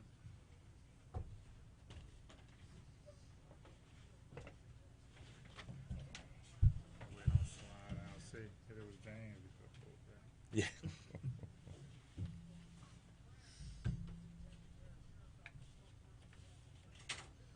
What's new? Oh. Oh. About what? Just, Yeah, I'm just Anything. plugging along, dude. I'm just plugging along. It's late night last night. Didn't get home till almost 10, which is when you're waking up at 3:30 is late. Oh, Lord. yeah, that was my text I sent you. Congrats. Thank you Yes, very much. yes. As of today, I've been married 20 years and a day. Yeah. Congratulations. Well, it's yeah.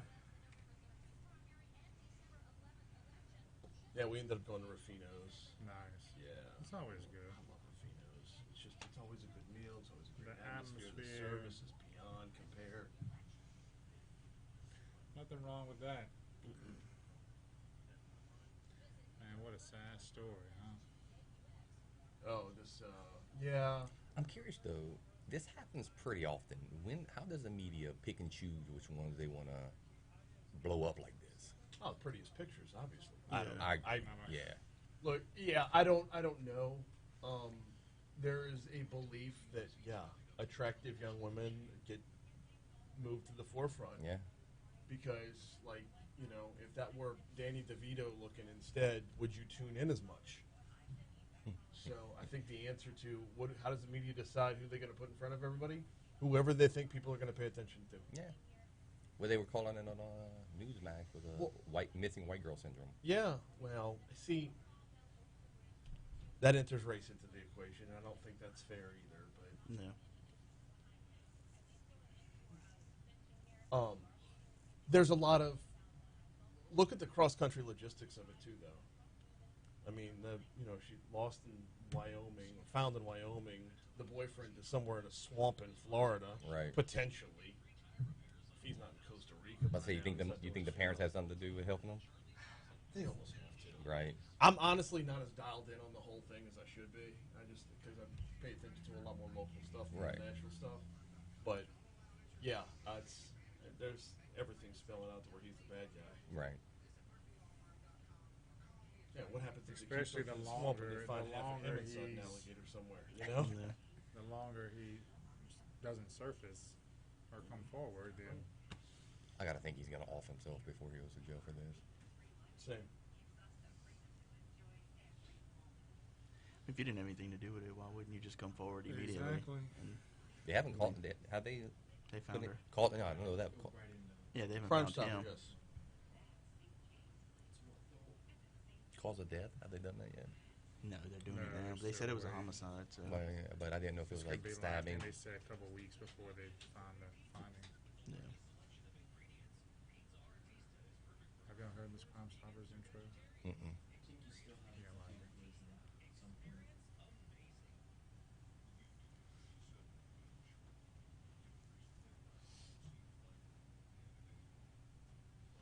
Yeah, like it. Yeah, I did complete collision. BRPT.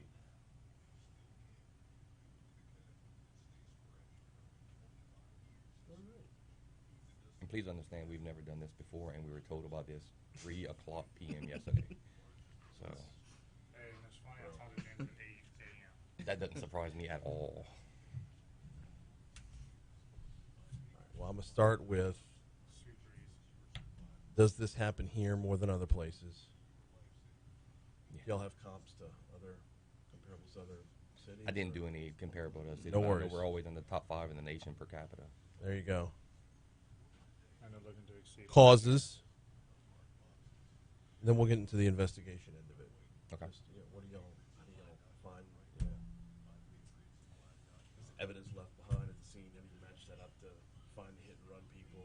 Right. How often do people actually stick around? That sort of thing. Right. without compromising anything y'all do. Oh, yeah. Oh, no, yeah. No, nothing specific about a specific case, obviously. Unless you really want to. But you don't want people to stop and pick up lenses or whatever. No, yeah, I get it. And then, of course, we'll tie it back into Crimestoppers at the end. Because Crimestoppers play a role. You'll get a lot of tips from them. Yeah, they usually. I mean, then not of them all of them are great, but people call in and at least give us an opportunity to search something, because a lot of times we're left with it was a dark black car, It was a car.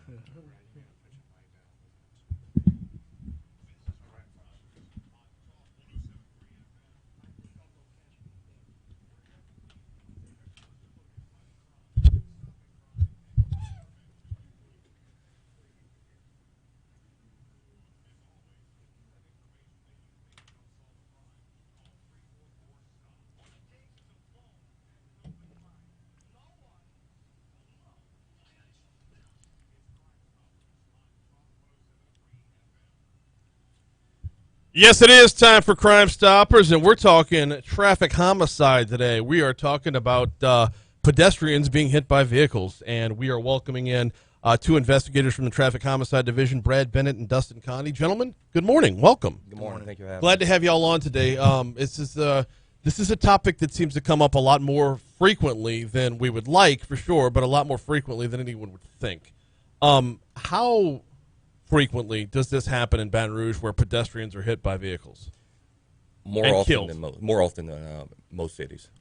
So, yeah, it does feel like it's a lot. Do we have hot spots in Baton Rouge, or is it pretty much everywhere? It's basically airline and Florida corridor where we get a majority of ours. Yeah, airline just north of Florida feels like. If I hear the intersection airline and Tom, it's going to be around there. Airline and Choctaw around there a lot, and then bring it all the way back down to Florida. Remember, not too far from where Cox is at was one of the more recent ones. So we hear about this a lot. You were telling me during the break, Brad, that we're top 5 in the nation regularly. Per capita. Per capita. Sorry, Dustin. I got you all backwards. That's my bad. Walking here with the exact same beard. My apologies. Sorry, Dustin. Yeah, we're top 5 per capita. Those rankings come out annually. Have we had any fluctuation here? Is there anything that can be done on the preventative end that can help move that needle? It's not just pedestrians getting struck. It's although we have a lot of pedestrians struck, it's just vehicles in general. Okay. And speed is normally the issue. Really? Yeah. That does not surprise me. No, and especially here. Now with the pedestrians, we were talking about earlier the hit and runs with pedestrians, just pedestrians. Yes. And last year we had 16 hit and runs with traffic fatalities, and out of those 16, 14 were with pedestrians. Oh, wow. That's almost all of them. So far this year, which we're going to pass up last year's numbers, we've had 15 pedestrians killed, and 12 of those have been hit and runs. So, in the event of a hit and run, and we're going to get into the investigation in a minute, because that sounds like it's a very difficult thing to tackle. It sounds like you're not left with a whole lot to leads to follow up on. Right. Because a lot of these happen at night. A lot of these happen when not a lot of people are around, because if they were, speed wouldn't be an issue because we'd be stuck in traffic and not moving. But that being said, the percentage of those who leave the scene sounds very, very high. Is that the norm as well? Yes, sir. So what are y'all left with? How do you pick up and run from there? I mean, we look for pretty much anything even small. Okay. We pick up car pieces. We pick up debris. We're searching for cameras, and not just in the area. We're searching cameras in like a mile radius. Okay. Gas stations. Did they get gas before? Did they get gas after? Witnesses, if we're lucky. Sometimes witnesses, they're fake witnesses. They just want to be involved. I saw a green car. It turns out it was like an orange truck. So we get that sometimes. So it can be difficult with pedestrians. We'll get back to the investigation in just a second. I want to go back to the causes a little bit. You said speed was a cause. What other factors are there that normally play a role in these fatalities? A lot of time with the pedestrians, it's a lot of them are maybe intoxicated, impaired, went to the gas station, got something to drink, maybe walking across the road, not paying attention. And so a lot of it is impairment on the pedestrian side. Some drivers are also impaired, but a lot of times if they hit somebody, we've had some that were just normal civilians driving down the road when a pedestrian walked out in front of them. And the biggest thing, I think, they get scared. They don't know what to do. Right. And so a lot of times they leave the scene just because they're scared. They don't know how to handle the situation. And I get it. It is a traumatic experience. But, you know, we would hope that a lot of these, that if they do hit somebody, they at least stay on scene for us to talk to us. And Okay, so if they stay on the scene, I mean, to me that would sound like you'd have a better chance of not being in trouble long term. Like you can explain what happened step by step, and just because someone was hit, that doesn't mean you're automatically at fault. Dustin, I believe you said 12 of 15 were hit and runs, right? Yes, sir. Okay, so of those 3 that were remaining, I guess I can't ask you about individual cases, but of the 3 that were remaining, were they arrested? Were they prosecuted, convicted, the whole works, or were they able to tell you this is what happened, this is why it happened, and it's and to be a little bit more blunt about it, I can probably count on one hand in the past 2 years of pedestrians getting struck that were not intoxicated or impaired, right, of alcohol, drugs, or both. Yeah. It's normally it. It's normally like people addicted to drugs, alcohol, 2, 3, 4 o'clock in the morning, walking on the street, crossing Airline Highway, or at Florida Boulevard when there's no traffic, so people are driving faster. Right. And I mean, they get hit left and right. So. Do people on bicycles count as pedestrians, and do those show up in the numbers? They don't count as pedestrians. I count them as pedestrians most of the time just because they're not on a motorized vehicle. Right. But NHTSA and just in general, they're not counted as pedestrians. Do we see those in town as well? Yes, sir. Yeah. Yes, sir. All right, back to the investigation into this. Walk me through a general scenario of what happens first when y'all arrive on the scene until completed to finding who's guilty or finding who you can charge. I think the first thing we do, we talk to the initial officers that get on scene. We try to see if there was any witnesses. If there were, we try to get their statements. And then once we get their statements, we start looking around for cameras or anything that will help us in that end. Once that goes on, then we start looking at the roadway evidence. Is there anything in the roadway, car parts, or anything that, clothing, anything that can help us figure out what happened out here? And once we do all that, we clean the scene. A lot of times, we're able to, if we do find some car pieces, we can usually refer back and look for part numbers, and we can usually get a make and model, a year number, a year of the car. And once we get that, we kind of put it out to Crimestoppers in hopes that somebody saw something, hope somebody comes forward. And Okay, so that likelihood right there, that you're finding car parts and being able to match them up, that starts to sound very much like a Dick Wolf TV show. Like that, you get to the point of where, like, oh yeah, I've got this little bitty piece of a tail light, and you could pin it down to a make and model. You can pin it down to a make and model. We've done it, and it's fun. Okay, it's fun. All right, and then from there, how tough does it get to? Because I mean, if it's an 06 Honda Accord, well, there's thousands of them. Yeah. Like, are you able to pin that down, not just to make and model, but vehicle, like the specific one? We have been able to in the past. I mean, it's very hard. It takes a lot of investigative work and trying to locate these 06 Hondas in the neighborhoods and trying to find them. A lot of times, if we get that 06 Honda Accord and we put it out to Crimestoppers, usually we can get a tip or two saying, hey, look, I saw this car over here on this street, or vice versa. And a lot of people start calling in, and that's a good thing. A lot of people want to help.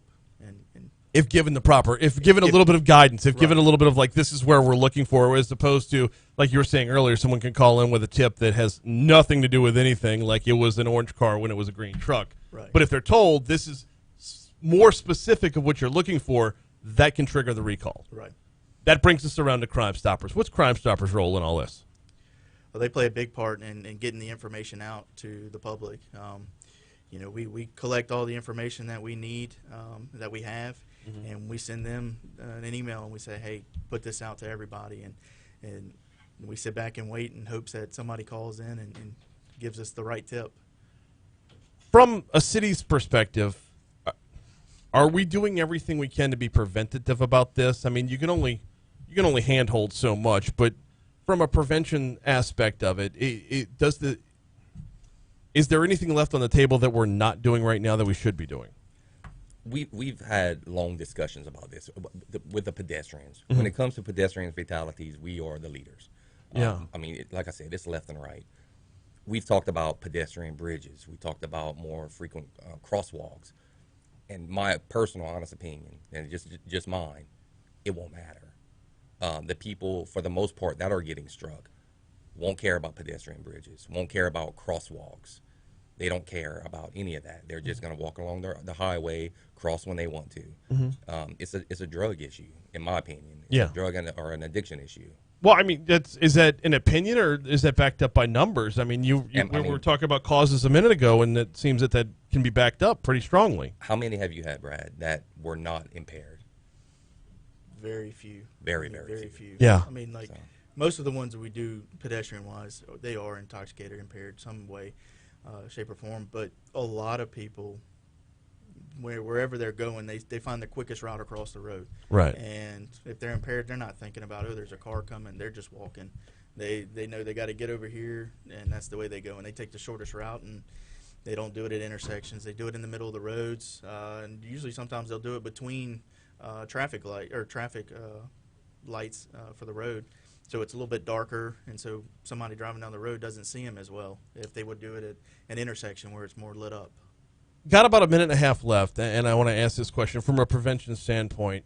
How often do calls come in, and should calls come in, when you see somebody? Like, I'll give you a perfect example. On Monday, there was a dude standing in the middle of North Boulevard, that same block that's got the Cats bus station on it. Dude standing in the middle of North Boulevard, dancing to a song that no one else could hear. Like, should calls come in about that? Can we be proactive in that way, or is those get responded to in a decent fashion? Uniform Patrol gets those calls pretty often. Okay.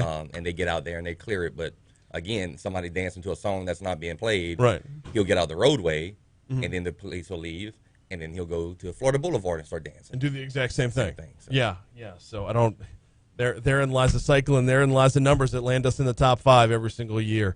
Brad Bennett, Dustin Connie from the Traffic Homicide Division. We are straight up out of time, but I really, really appreciate y'all's time this morning. This is a problem we see on a regular basis. I appreciate y'all getting after it. Thank you, sir. Thank you, sir. Absolutely. We are coming up on Your Money Now on Talk 107.3 FM. Going to check your money now. Going to check traffic, see if anybody's dancing in the street right now. When we come back, we're getting outside of East Baton Rouge Parish. BRPT Lake brings you the outside in. That's coming up next on Talk 107.3. My bad. Oh, no. All those white cops look alike. Well, no, I associated. I heard the names Brad Bennett and Dustin Condy, and then we sat down there. Yeah. Dustin and Brandon instead of Brad. I'm sorry, Dustin and Brad instead of Brad. And no, you're good, man. That's on me. I'll sorry about that. No, you're good. So God, we could have kept going. But I had way more than I same. needed. Let's have them back. Okay. Yeah. We'll set that up. Yeah, God knows it's a regular enough problem. And I wasn't making that up. That happened Monday. Oh, yeah. Dude, I'm like, is there a camera? I'm not seeing. Is he on TikTok and I'm not seeing it? Like, and it happens a lot. The bicycles happen a lot too. Yeah. I mean, it would be great. We were talking, because we have so many, to have, to get cameras out there at big intersections to record, things like this. And, the city would, if the city could just put some money out for that, that'd be great. But, I know it's a lot. I know it's a lot of work. But yeah, the ROI on that, you're going to get some budget cruncher along the way. Right. Brian, we could also maybe let them pick a case that's unsolved. Yeah. Have a family member as a guest, a mom, a dad, whomever, and as we've done with the homicides. Yes. The big problem we have. Yeah, let's do that. When I was being very serious, it's streetwalkers that are getting hit. Yeah. So they'll get hit and run, and they don't really have a whole lot of family that speaks to them, so it's just kind of dead in the water. Right. And I mean. Right, and they probably haven't been seen in a long ass time by anybody they know, and they're probably high as a paper kite. Like, hey, they're dead. Oh. Yeah. Well, that's the worst part about our job is the death notifications. Yeah. You're waking people up at 2:00 in the morning, and their kid's dead or their husband's dead, all that's stuff I like think that. one of those cases would be that one on Scenic, where that Yes, Southern kid got the hit. Southern kid. His It could his definitely mom be that. is livid. I mean, she wants somebody to come forward, but it's just there's. I Well, mean, it was that's, like a 92 to 96 GMC truck, and there's 'Cause like we put that 2,000 out. of them inside the city, and it's like, I mean, we got all these other cases that we have to work and try to go find these cars if it's even registered. I mean, it's just there's a lot of work that goes into it because we can usually limit it down to a certain make model, but then when we run them and we go through the DMV and there's 3,000 Honda Right. Civics. Right. How do you search for Then you're like, 3,000? oh, it's a Tesla, score. Yeah, you know, if it's a Tesla or something that's odd, then you're like, There's okay, only like- there's only like 50 of them. We can search 50. We can't Right. search 3,000.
Back on. Cool.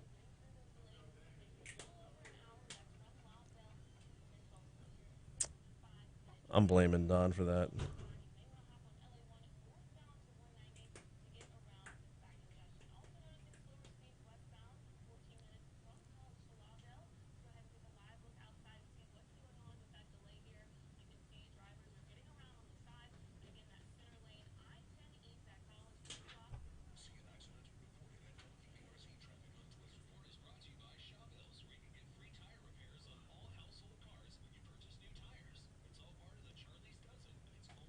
Well, that's weird.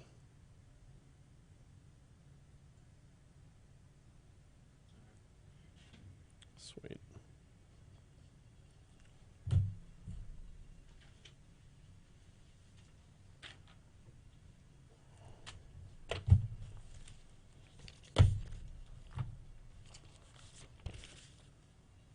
.755 Talk 107.3 FM WBRP. Hey, thanks again. Thanks again to Brad Bennett and Dustin Conde for stopping in for Crimestoppers Traffic Homicide Division. We were talking during the break about how there's a number of places around the country that traffic homicide does not fall under its own division. We had 77 overall cases last year, 68 so far this year. That's a ridiculous number. I don't know how you stop it. I don't know how you put a stop to it. It's like you said, it's more often than not drug related. But I appreciate their efforts, and it's probably not the last time we're going to hear from them. All right, we got the Outside In coming your way in just a minute. Hey, the Outside In every day is presented by Baton Rouge Physical Therapy. When you think physical therapy, normally you're thinking about recovering from a major accident or injury. Well, what about thinking about physical therapy when it comes to those everyday things that ail us? When it comes to the lower back pain, when it comes to the tweak in the knee, when it comes to the old high school football injury that's it's making you full Al Bundy at this point. Well, you can get back to doing what you love faster if you've got to put something on the shelf because of a nagging injury. All you have to do, broaden your mindset. Think physical therapy. 6 locations in the greater Baton Rouge area. Baton Rouge Physical Therapy has 6 locations. They're in East Baton Rouge. They're in Livingston. They're in Ascension. If you want to find the location nearest you, check out brptlake.com, brptlake.com, or call 917-9185. Get yourself a complimentary screening. What is the problem that's keeping you from being your best you? They can help you out. Get the complimentary screening. Talk to them about it. Talk to them about your comfort level with physical therapy. Get back to being your best you. Think physical therapy. Think Baton Rouge physical therapy. Let's go to the outside in.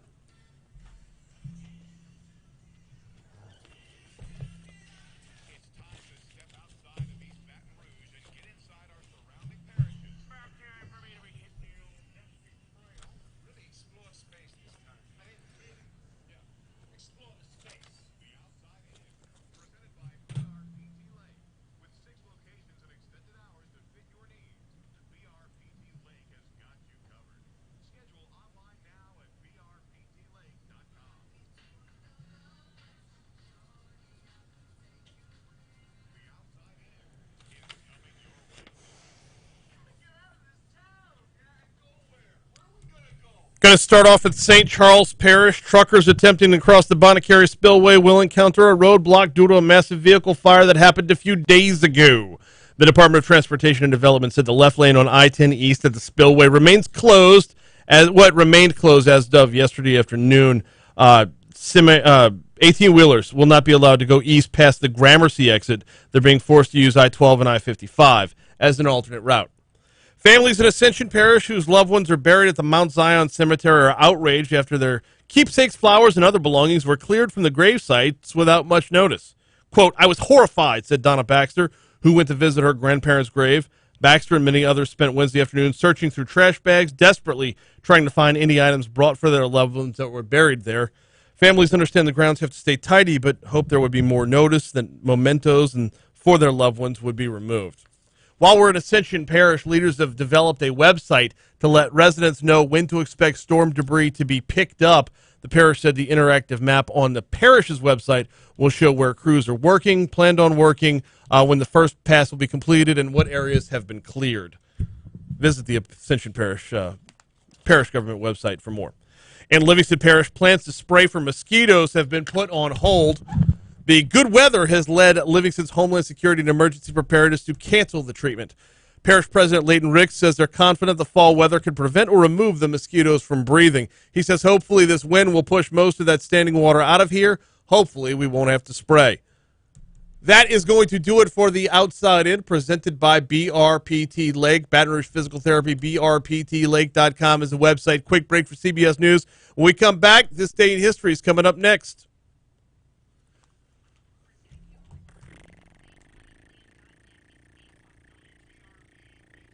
I can roll that other story over to tomorrow. Good.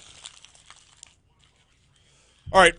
I got to go hop on a Zoom or open up a Zoom conference and roll tape. The governor's doing a little recap of what he's doing in Washington. I'll be back in about 3 minutes.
doesn't start until 8:30. Hey, Dios mío. All right, let me go dump this coffee out and get my water.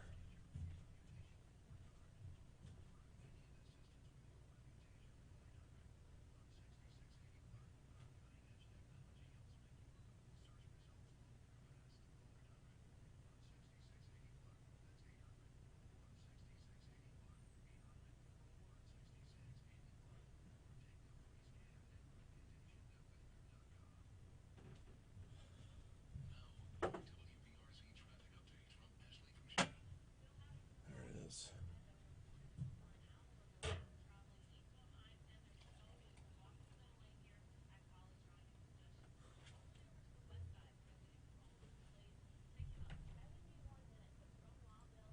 Oh. Did this die? Ah, shit. Phone's dead. Man.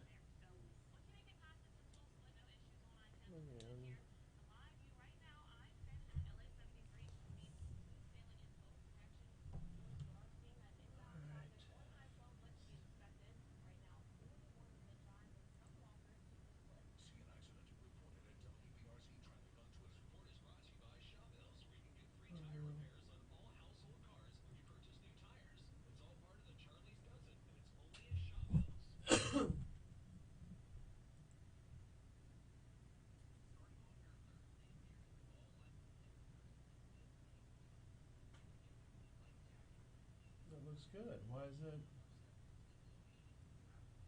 I like it.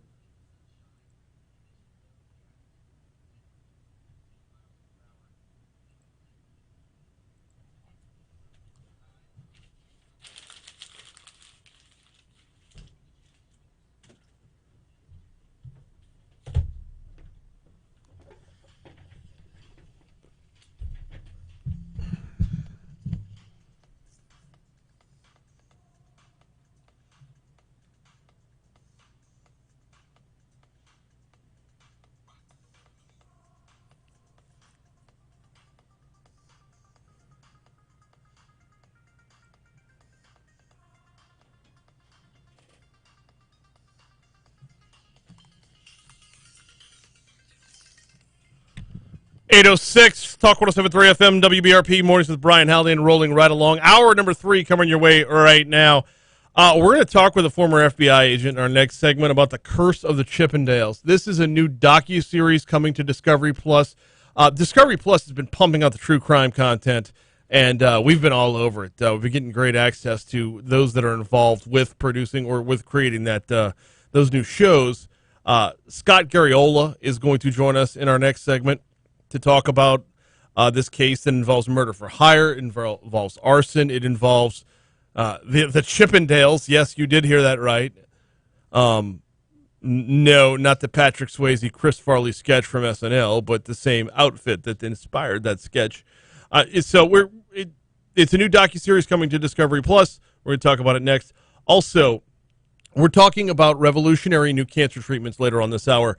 Dr. Koutun with Mary Bird Perkins is going to join me to talk about. They put out a press release. What was it? Yesterday morning, I believe, when this came out or was formally announced, and we will discuss that later on this hour. Right now, though, it's the part of the show where Jake takes us back in time. It is time for This Day in History.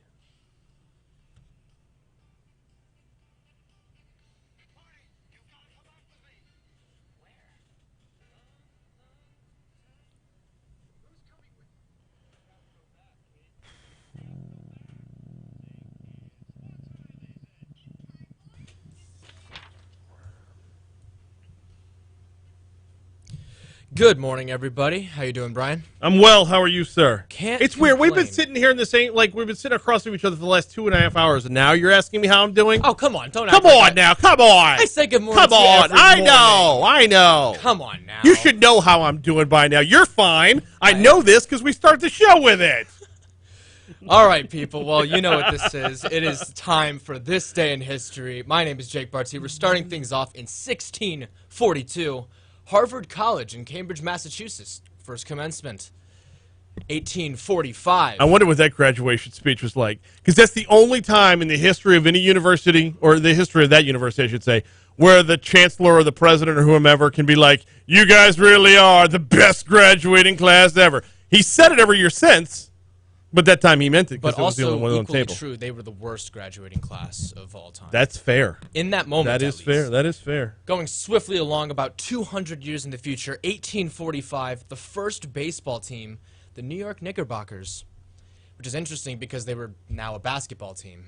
Yeah. Who did the New York Knickerbockers become? Did they become the Giants? I think so. Yeah. I think that makes sense. Moving swiftly along, 1889, Nintendo Kopai, which is now later known as the Nintendo Company, was founded to produce and market the playing card game Hanafuda. It's interesting. Nintendo's been around since 1889. That's crazy. Blows my mind. 1938, a time capsule to be opened in 6939, buried at World's Fair in New York City. The capsule contained a woman's hat, a man's pipe, and a lot of microfilm. Okay. That's a long time in the future for them to be opening that time capsule. Yeah. You always got to worry about opening technology in the future, just because technology's changed so much. Like what we sent out, not necessarily a time capsule, but we sent something into space that had recordings of blues music and stuff, and it's out in space right now, and we assume that aliens are going to have a Walkman. We assume that oh, here's a record album. Oh yeah, here they got the LP.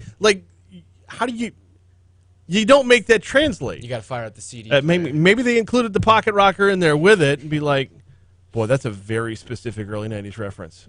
Yeah, I got to have the vinyl. Yeah, the record got to go player vinyl. on hand. 1952, Richard Nixon makes his checkers speech. Yep. In the same exact day, on the same exact year, undefeated Rocky Marciano KO's defending champion Jersey Joe Walcott in the 13th round at Municipal Stadium, Philadelphia, for the World Heavyweight Boxing title.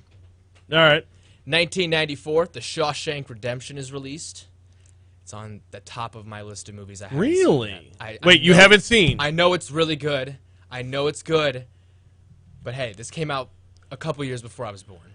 Don't remind me.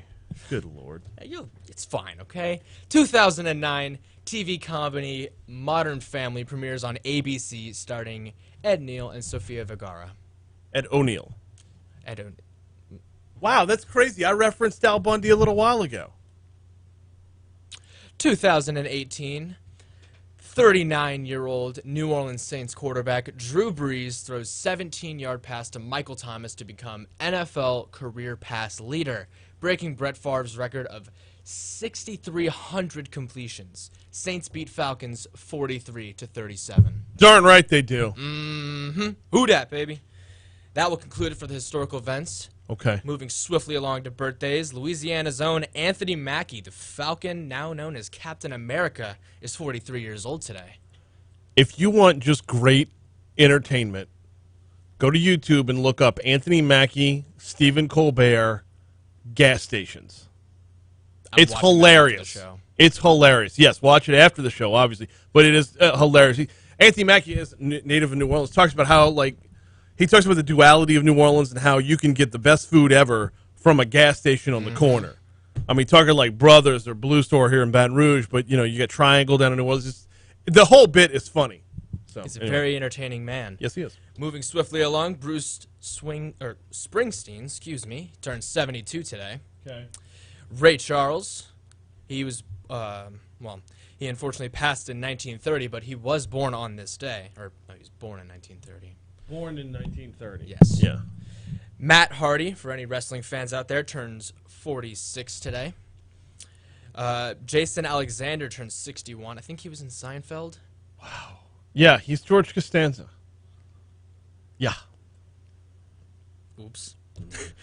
Atlanta Hawks forward John Collins turns 24 on this day. Mm-hmm. And that will conclude the birthdays from No, me. it won't. From me? What you got for me? How about John Harbaugh? You had Bruce Springsteen. Did you have 2,000 yards in one season for the Tennessee Titans, Chris Johnson? And, I like to go local, DJ Shark. Oh, nice. How did I not see that? Moving on, we have the deaths. Sigmund Freud died on this day in 1939, and I don't know this guy's last name off the top. It's either Robert Bloch or Robert Bloch, but he passed away on this day in 1994. That'll conclude the deaths. We will now get to the holidays. We have National Dogs and Politics Day. Nope, don't need it. Nope. National Checkers Day. Because of the speech, yes. Very and fitting. Redhead Appreciation Day. And one more. One more? Okay. National Great American Pot Pie Day. There it is. Gotta love a good pot pie. That is going to do it for this day in history. I'm looking at the clock. We're way long, man. We're going to take a quick break. We're going to talk about the Curse of the Chippendales coming to Discovery Plus next. Sorry. Had the guest on the phone already. Don't need it to run longer than... It's all good. That was a good segment. Yes.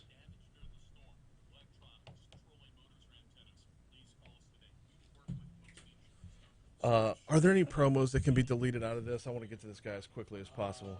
We have Harper's, St. Vincent de Paul, Shawville's, Pizza Artista, and Traffic. Okay. Any able to get rid of him now? No. He's on the line? Yeah.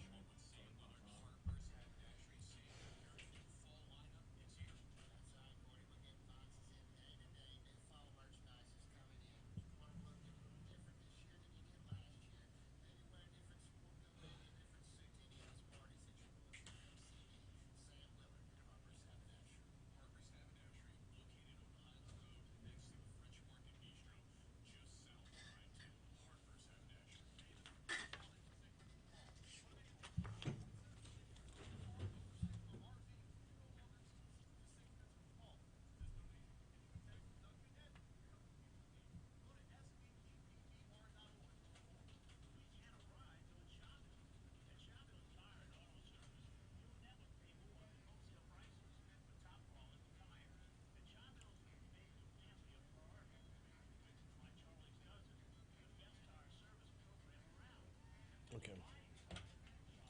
All right, Scott. My apologies, man. We just with that opening segment ran a little bit long, so we're not recording. We're live. So, all right, man. I appreciate you hanging tight. We got traffic and then coming your way.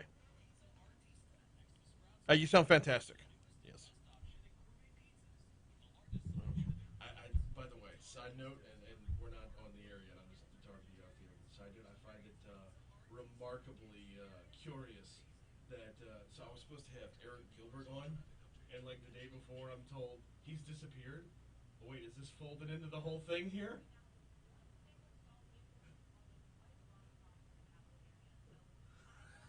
So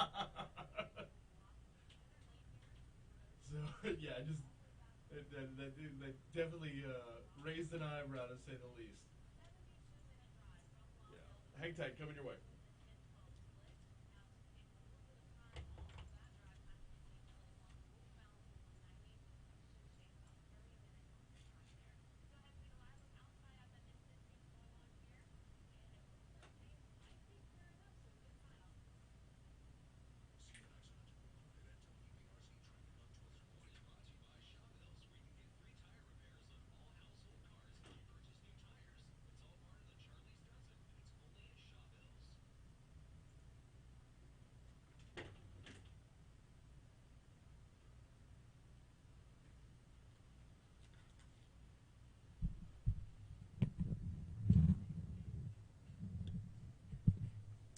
.817 Talk 107.3 FM WBRP Mornings with Brian Haldane rolling right along. Every so often we stumble across what appears to be remarkably interesting content coming to us from Discovery Plus. I mean, they've been all over the true crime game, and that continues right now. This time it's called The Curse of the Chippendales. Admittedly, I don't know a whole lot about the Chippendales. I know the Patrick Swayze, Chris Farley sketch from SNL, right? Hilarious. You're familiar with who they are and what they do, but how much do you know what went on behind the scenes? Joining us now to talk about the upcoming docuseries is retired FBI Special Agent Scott Garriola. Scott, welcome to Talk 107.3. How are you, sir? Hi, Brian. How you doing? I'm fine. Thanks for having me on. Glad to have you on. So when I first heard about this docuseries coming to Discovery Plus, I was intrigued on as a minimum, but downright curious on the other end. The Curse of the Chippendales. This involves murder for hire. This involves a manhunt across multiple continents. Tell me all about the case and how you got involved with it.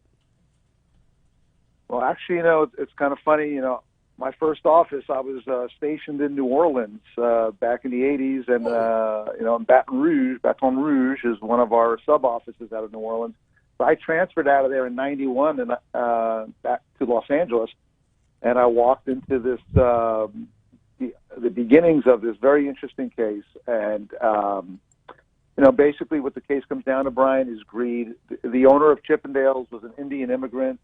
Came to L.A. in probably late 60s, early 70s, opened up a couple of gas stations, turned that into a nightclub that he bought, and then turned that nightclub into Chippendales. At the beginning, Chippendales was, what you'd expect from just a side street nightclub. It was just male dancers coming in, stripping for dollar bills, not very delicate, not very appealing. And then the owner's man named Steve Banerjee hooks up with this Emmy Award-winning Broadway producer named Nick DeNoia from New York, and they create this phenomenon. And it becomes a worldwide, I guess much more classy than it used to be, entertainment, where they'd have the women in there, going crazy over these men. There was choreography, there was themes, there was costumes, and then they'd let the men in at 10 o'clock. Well, as happens with any great relationship, sometimes they fall apart, and this one fell apart, I think, over, recognition, who was responsible for creating this phenomenon. Was it Banerjee? Was it DeNoia? And Banerjee felt he wasn't getting the credit, felt he was getting cheated. There was some business deals that went south. He thought DeNoia was cheating him out of the touring Chippendales group, out of the club in New York. And so what does he do? He hires somebody to have him killed. But that wasn't the first thing he did. He had earlier in the 80s and the 70s, he hired someone to burn down some competing nightclubs. After the murder of DeNoia, he hired the same person to try and kill a doctor and his 12-year-old son. And then eventually how he gets caught and tripped up is he hires the same person again to go kill a rival dance group known as the Men of Adonis in London, in England, in 1991. And that's how we get involved. And that's how the investigation begins. And it kind of, starts unfurling, unraveling, and we find out this history of of these crimes and the story and the backdrop, and then it becomes a chess match in trying to get Banerjee to confess on tape and to try to get the hitman to confess on tape, and it takes us overseas, like you said, to Italy, to Switzerland. So, my opinion, it's probably one of the greatest murder for hire investigations in the FBI history. And selfishly, I guess, as I was one of the case agents involved in it. Mm-hmm. But I think it's a great story to watch, and I'm always looking for good binge-worthy shows, and I think this is going to be a good one. Well, as a former FBI agent, our compulsion as a nation with true crime right now, I mean, it's at a fever pitch. Do you think that's any different, or we just have the venues now to take it in and consume it? Yeah, I think exactly that. The venues, there's just so much content out there for people to watch. I don't, personally, I'm not a big fan of watching true crime. It's kind of like, when I came home from work, that's the last thing I wanted to see. So, but my wife's addicted to it, and now that I'm retired, I guess I'm kind of getting into it.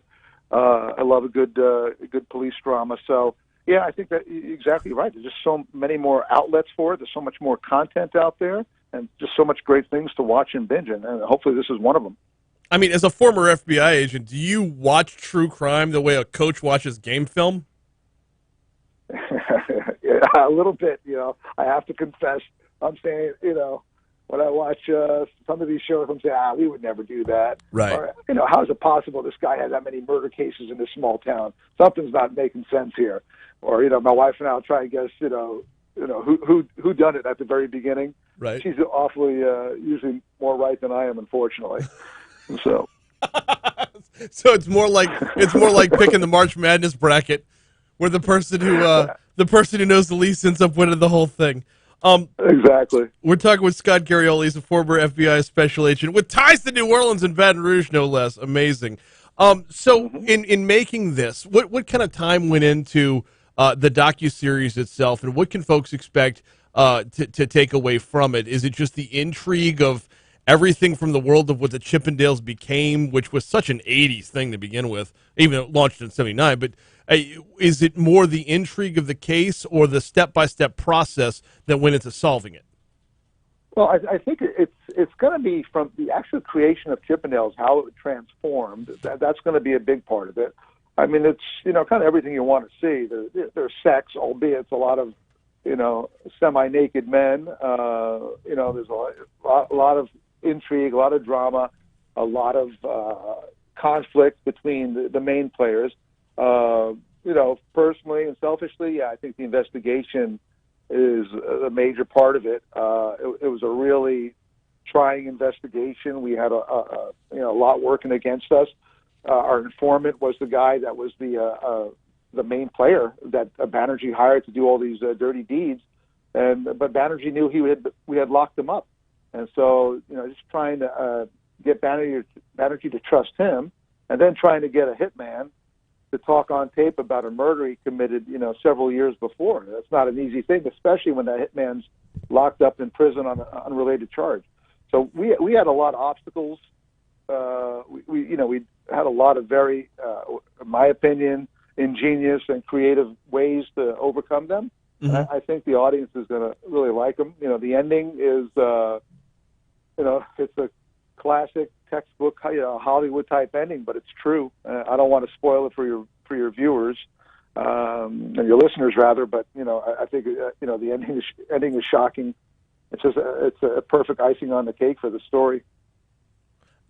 You mentioned something interesting there, and if I'm walking into the area that involves spoilers, please just shut me down on it. You said the alleged hitman is locked up on another charge. Am I to understand that he was never prosecuted for these accusations? No, he is eventually prosecuted, but okay. As most criminals go, it's not one and done, right? They right. have some other crimes in their quiver. So yeah, he was locked up on something totally unrelated, and once we figured out who he was, it was a matter of getting to him and getting him on tape. It premieres tomorrow night premieres tomorrow on Discovery Plus, the docuseries Curses of the Chippendales. We got Scott Garriola, former FBI special agent that broke the whole case wide open. Scott, in walking through this with the folks at Discovery Plus, how important was it for them to stay accurate? I know TV world can be TV world and want to move to the sensational. Clearly, when you're talking about strippers and everything that was the 80s, the sensational kind of takes care of itself. But how important was it for the folks at Discovery Plus to stay to the real script, to keep with the history of what actually went down? Well, I mean, that was paramount for them. And, I worked with a great crew, the production crew on this, and, Discovery is known for their great storytelling, and they're probably the best shoot crime content on television. So, and this story you had to. I mean, it's such a great story. You don't have to invent or make up things. This is a great story for Hollywood. This is a great crime drama, and you don't have to make stuff up or create anything because the drama, the intrigue, the excitement is already built into the story. It's just a natural. It premieres for all of us tomorrow night. Have you seen the finished product already? I have not, and I can't wait to see it, though, honestly, I don't like watching myself on television, so I may have to wait a while. Fair enough. Well, for the rest of us, it'll be starting tomorrow on Discovery Plus. It'll be available on demand. In the meanwhile, he is Scott Garriola, former FBI special agent. Scott, I got to ask you while I got you here, man, if I could squeeze another minute out of you. How long did you spend in New Orleans and Baton Rouge? So New Orleans was my first assignment, 1988 to 1991. I was stationed in New Orleans, but I traveled the whole state, Alexandria, up to the prison in Oakdale several times, Lake Charles, Lafayette. But yeah, I was based out of New Orleans, worked organized crime down there, and that's where I became addicted to crawfish and shrimp and etouffee and jambalaya. So all my favorites that I crave, but I miss it. I get back probably every other year on various things. And it's a great place. Louisiana's just a great place. It's felt like it's been put on hold for the last year and a half because of the pandemic. Such a tourism-based city like New Orleans that I can tell you right now, you're overdue to get back here, man. Yeah, I was up in Ruston just this past summer for a baseball tournament. Oh, For a fantastic. week. And, yeah, what a great place. Great people. I really enjoyed that place. Absolutely. He is Scott Garriola, former FBI special agent. Thank you so much for hopping on with us, man. I'm looking forward to seeing this one. You're welcome. Thanks, Brian. All right, thanks. Take care. You too. You too. Coming to Discovery Plus tomorrow is when it premieres. Scott Garriola is the former special FBI agent that broke the case wide open. I'm going to have a tough time getting the Chris Farley image out of my head for the whole thing. But that being said, this is one that is going to be quintessential 80s, right? I mean, we didn't get into a whole lot of the milieu of that genre, but I mean, this is more about the crime itself and the murder for hire and rehiring the same guy multiple times for multiple homicides. So, looking forward to this one. And I thank Scott for his time. Hey, we got to take a quick break. We're going to check news. We're going to check traffic. We'll check weather. When we come back, it's time to talk a little bit about the Mary Bird Perkins Cancer Center. Headline from the press release reads, new technology at Mary Bird Perkins set to revolutionize cancer treatment in Baton Rouge and across the Gulf South. What is adaptive radiation therapy? What is this program that they're working on? We're going to talk about it coming up next. Hey, before we get you to our news at the bottom of the hour, want to remind you about the folks over at the Baton Rouge Mattress Outlet. They've got two locations, one at 4065 Florida Boulevard, one at the corner of Old Jefferson and Hoosier 2, 18181 Jefferson Highway is the other location. And give me 1 second. Hang tight. Mitch and his team want to take care of you. If you're not sleeping well, if it's a result of an old mattress, a lumpy mattress, a mattress that's been rotated way too many times, a mattress that's just full of just the nastiness, the wear and tear that comes with, you're supposed to replace your mattress, every 6-7 years? Well, hit up Mitch at 4065 Florida Boulevard or 18181 Jefferson Highway, corner of Jefferson and Hoosier 2. Mitch always has great deals going on. If you've not yet checked out the cooling gel or the hybrid mattresses, you need to. If you've not checked out adjustable bases, you need to. Free delivery if you mention you heard about it right here, the Baton Rouge Mattress Outlet. Hey, Scott, what's up? I believe we have him on hold right now. I was doing an interview in the previous segment. He was just a couple minutes too early. Yeah, we've got him. We've got him good to go. All right. Thank you, Scott. Appreciate it. Bye.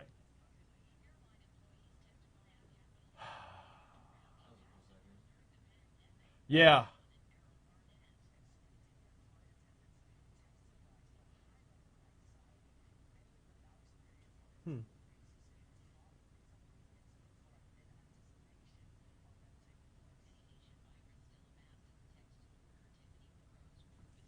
All right.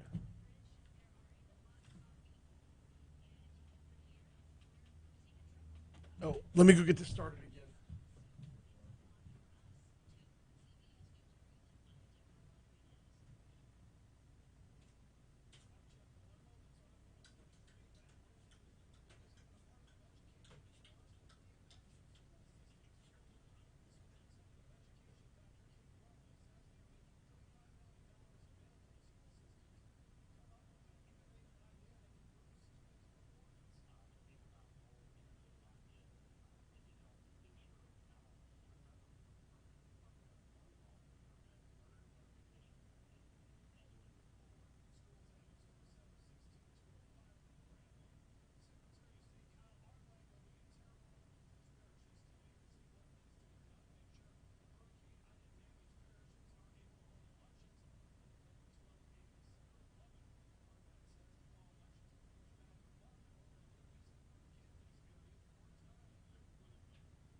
Stupid thing won't connect to Zoom over there. Sucks. Oh, good. I got 2 more minutes. Okay.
Say again? His actor, his last name, Kovtun, yes. Yep. Let me make sure I have his name right before we go on the air.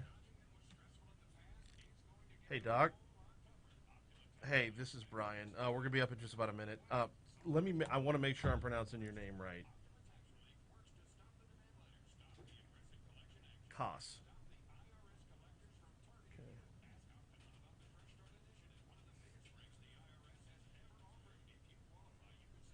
That was perfect. Koss Koutun. All right, perfect. Got it. Hang tight.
.838 Talk 107.3 FM WBRP. Let's shift the focus here. Let's move things around. Let's talk a little bit about the Mary Bird Perkins Cancer Center. Big announcement made yesterday about the Elected Unity system. What is that? Well, I'm happy to answer that for you. That's a breakthrough adaptive MRI-guided radiation therapy program. What does that mean? I have no idea, which means it's time to turn it over to a doctor. Dr. Koss Koutun joins us now. Good morning, Doc. How are you, sir? I'm good. How are you, Brian? Doing all right. Pretty big announcement yesterday. This is going to put y'all in a very unique position in Louisiana, to say the least. Let's dive in with what the announcement actually was. Tell us what went down yesterday.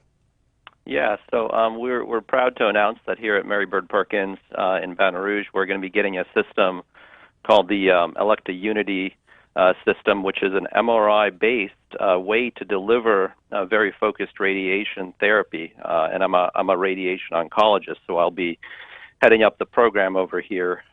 It'll allow us to deliver very, very accurate cancer treatment like never before, and like no other place in the state really can do. Very exciting time for our patients and for moving forward cancer care in the state. Why has it previously been a problem to get radiation this directed? What is it why is it just more of a general therapy? Is that the nature of how it's been, and how did this unit change the game?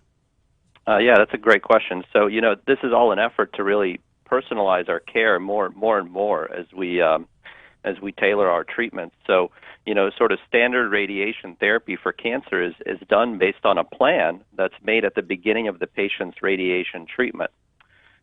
What this new technology allows us to do is actually change that plan every single day. So as the tumor changes or as the anatomy changes nearby, we can actually modify the plan based on the circumstances that same day, right as the patient is getting their treatment delivery. We can track the tumor, we can track organs nearby.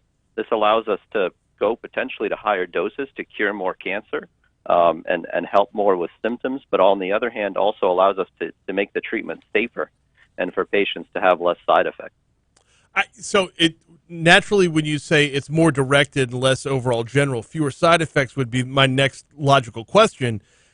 What have been some, for those that aren't familiar with radiation treatments, myself included, for those that aren't familiar, what side effects do we normally see, and how does this minimize them? Well, that's a good question, and it's it really depends on the area you're treating. So radiation therapy in some ways you can think of as like non-invasive surgery. So it's directed towards where the tumor is. So if you're, for example, treating a tumor that's in the chest, you may have side effects like you may have some coughing, you may have some irritation in the esophagus, kind of heartburn-like symptoms, fatigue. And long-term problems too. We always worry about too, and we always kind of study them related to heart and lung. With this approach, every day you can actually be more kind of focused with your radiation. So you're giving a smaller dose because it's a smaller area. However, you're giving the high dose to exactly where you need to give it. Right. So those side effects are going to be less. In another part of the body, if you're treating a prostate cancer, for example, you may get less rectal irritation. You may get less effects long-term on urination and those kinds of things. So it's very exciting. This is really cutting-edge technology. We know that it helps in a lot of ways, and there's also, I think, a lot of ways we don't know yet. And then there's going to be a big ability to make a difference in cancer care, not just in Louisiana, but in the world for folks that really want cutting-edge care and potentially even want to be on some clinical trials. The press release says this is going to, it'll be available to patients battling at least 40 different tumor types in areas such as the prostate, head and neck, lung, abdomen, liver, rectum, and pancreas. With the ones that are listed there, I have to ask, is there anything it doesn't get after? Well, certain areas it may be less helpful for, and it's really going to be patient dependent because it depends on where their tumor is. For example, if I'm treating a very early lung cancer and it's right in the middle of the lung and not next to any very critical structures, the current technology we have now may allow you to do as good of a treatment. So this is not going to be the right thing for everyone, but it's something we will be kind of checking everyone for, especially in complex situations, tumors right next to very important structures or tumors right next to structures that sometimes move on a day-to-day basis. It's potentially going to be a very, very critical part of their treatment. Okay. Oh, so this is you're calling in the specialist on this one. You're calling it like it's for those cases that can't be handled or couldn't have been handled previously to getting it. Let's talk about the low numbers of availability for this thing, because one of the things that stood out to me is that y'all will be the only ones in Louisiana to have it, but when you broaden that out nationwide, it gets even more impressive. How rare is this technology that's coming to Mary Bird Perkins Cancer Center? Well, we're going to be only one of 6 cancer centers that is going to have this Unity system. It will be very unique. Part of what we're looking at to do right now is actually to join a consortium other centers so that we can look at the data together and move cancer care forward, not just regionally, like you said, but nationally as well. So it's because it's such a new and cutting edge technology, it hasn't come out everywhere yet. But in my field, I do really think it's going to move the needle forward and probably will be a very, very critical part of treatment as we hopefully get better at treating cancer over the next 10 years. How long has this project been in the works? Well, we've been discussing it and thinking about what the right option for the adaptive radiation therapy program is for at least a year or more at this point. I came from training at the Harvard program in Boston, where there's a similar program that was in the works. So it was something I was definitely looking to bring over here when I came down. So we've been thinking about it for a long time, but recently kind of the stars aligned, and we were able to also get some generous philanthropic funding for the Cancer Center, as well as some funding for our academic physics program, which is through LSU. All those things combined make us kind of uniquely positioned to be able to really take on this challenge and offer this service. Well, I asked that question with a little bit of back-ended intent here because you say recently the stars aligned. Well, recently the stars aligned to team y'all up with OneOncology. Is this coincidence in the timing, or is this part of the new partnership? It's a little bit separate, I would say. Okay. But the partnership with OneOncology, I would say, is important in that it allows us to really do these kinds of projects. It allows us to really be quite independent as a cancer center, and take on this kind of capital risk to the department and bring forward really innovative technologies that I don't think otherwise would have been as easy to do. Access to it within Mary Bird Perkins. I mean, this is okay. I just got to ask this in the most basic of ways. Is this like a machine that has to be used and take turns with? Is it an overall program? Like, how much access are we going to have to it? Or we meaning cancer patients? I'm not a cancer patient, but how much access is there? Is this something that's going to be in use 24/7?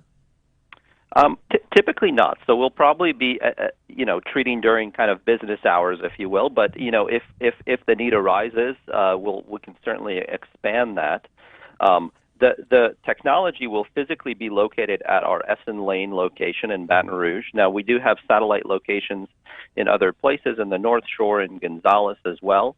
So appropriate patients could be screened at some of those smaller locations and potentially come over to Essen Lane in order to be treated.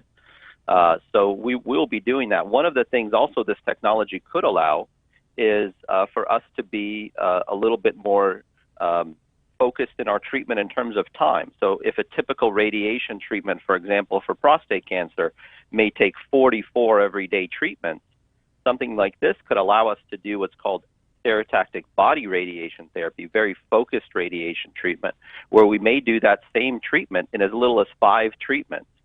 So even our patients that may be coming from a little further away and have to come over to Baton Rouge to access the technology may have some really big benefits because they'll be able to get safe and effective treatment, but in less time. Okay, I want to circle back to that in just a second. 44 down to possibly 5. But the reason I ask about its frequency of use is when you talk about that kind of rarity, that kind of scarcity of this technology, I would imagine we're the only ones in Louisiana. Folks would be lining up. Well, we certainly hope so and think there is a lot of utility.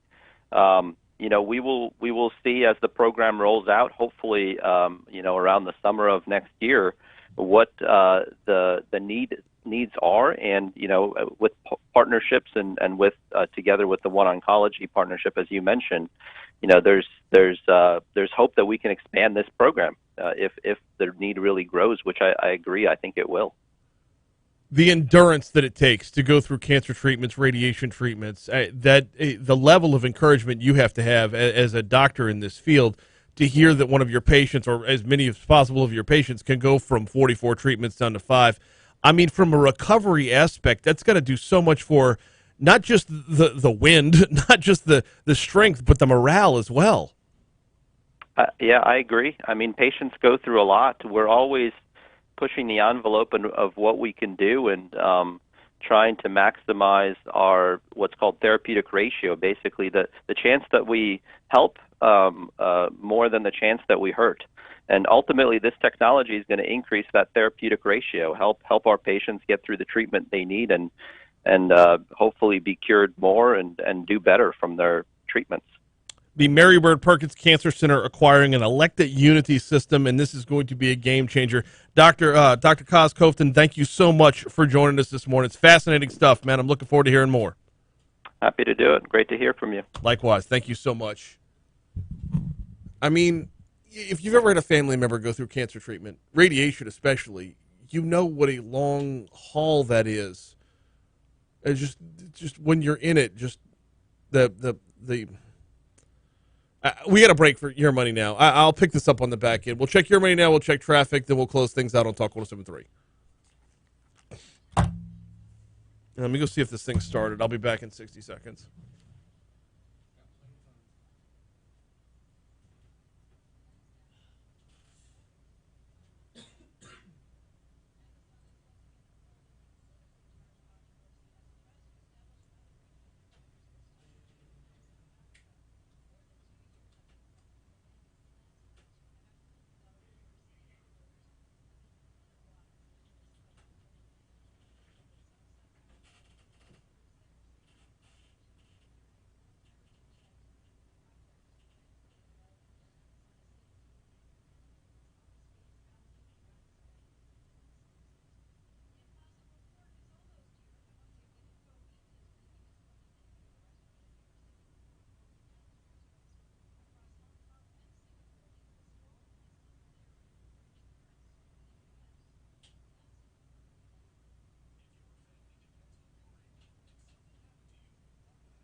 No, it's running now, but they're already to the Q&A part. I missed all the good stuff with it. You know, the last step before you connect to a Zoom, it says join with computer audio. Yeah, that didn't pop up on the screen till after I was back over here doing this last interview. Crap! Hopefully LRN's rolling on it. They can share it with me. Or I saw Shawn is on there. I might get it directly from the governor's office.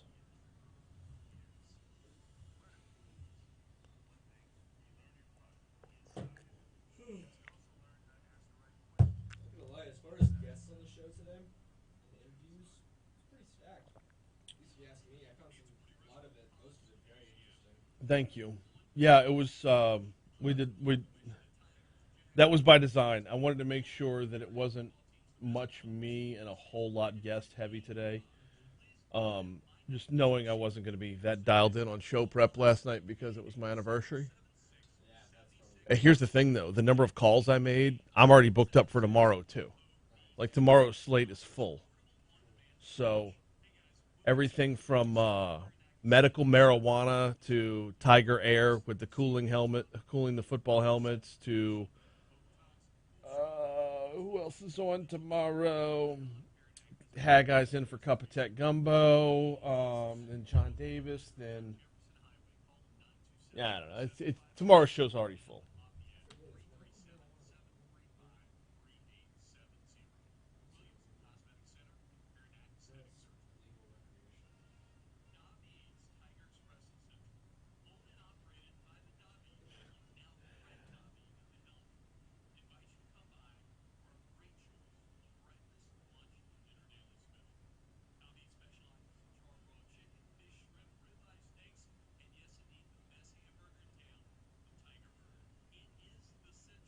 What?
Here, if you need any notes on that.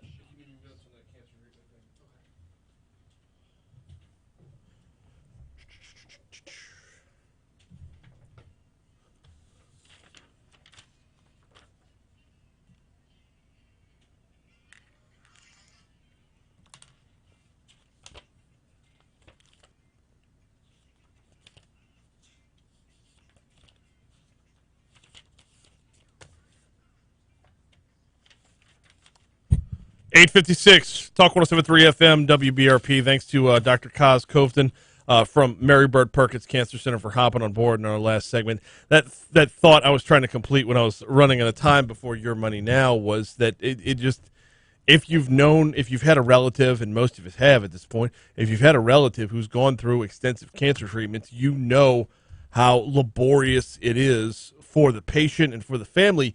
You know how difficult it is to see a light at the end of the tunnel for the patient and for the family. You know how the investment of time and energy, and everyone is just spent, especially the patient, but I'm also keeping in mind the family. When Dr. Koutun said you could reduce treatments from 44 down to 5, I mean, just to be able to give that glimmer of hope, if you reduce them by half, you're still talking about reducing I mean, it's 4 times as much as he was talking about, but still, that level of, oh my goodness, are we that much closer to being done, is just stunning. So, wow, I couldn't be more thrilled by that news. Hey, we got to hand things off in 2 minutes to to CBS News, then the Fox News Rundown. After the Fox News Rundown is, of course, the Brian Kilmeade Show, followed by Dave Ramsey, and, of course, followed by the Jay Ducote Show. Before I get you out of here today, don't forget, Talk 107.3 is giving you a chance to enjoy a true Louisiana staycation on us at either the Renaissance or Watermark Hotels. Simply take our staycation survey at talk1073.com. You will be instantly registered for one of 2 staycations each month at either the Watermark or the Renaissance. We'll draw for 2 winners every month on this show and on the Jay Ducote Show. It's a staycation with the Watermark and Renaissance Hotels and Talk 107.3, the new flavor of talk. Yeah, a little staycation survey. It's available right now at talk1073.com. Don't forget about the Talk 107.3 mobile app, which is, of course, presented by Gregory Ricks and Associates. Thanks to everybody who hopped on board today. Patrick Grimion, Dr. Shawn Wilson. Wow, what a fun interview that was with Dr. Shawn Wilson.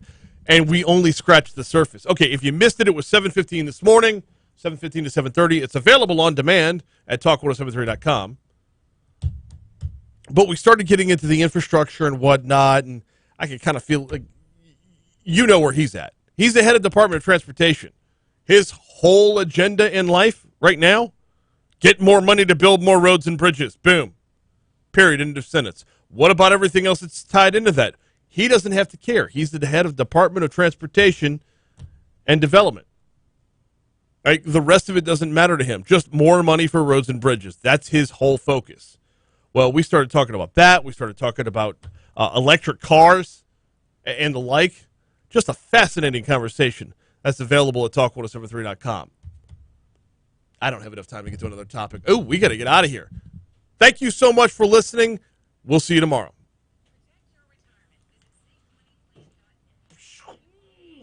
All right, YouTube. Can't thank y'all enough for hopping on board today. Yeah, we got a full slate tomorrow. We're going to talk the cyclone, the Tiger Air, the cooling helmets, and the potential for upside there. It's all about business upside this week. From Tiger Air to we talked to the Creme Joy people earlier in the week with the soft serve ice cream. And just we're all over the place. But we're also talking, speaking of upside, how about the market for medical marijuana and where it's headed? John Davis is going to join us at 7:15 tomorrow. Congresswoman Julia Letlow, that was the person I could not remember a minute ago. Congresswoman Julia Letlow slated to join us at 8:15. So, like I said, already a stacked up show, and we will see you for it. No Foodie Friday tomorrow, which means I'm going to have a good weigh-in over at Go Slim Nutrition. Boo. I mean, it beats what it beats. Food. Well, we're taking off this week and next week, and then like the rest of September. And then we've got some stuff planned for October and November that we're going to dive back in and kind of get you ready for the holidays. Just in time for spooky season? No, actually, we're going to go a little bit different route. Okay. Yeah, you know what? I'm not spoiling any of it. No. I'll tell you off air. Okay. But let's say goodbye. Not Facebook. YouTube. We'll see you tomorrow.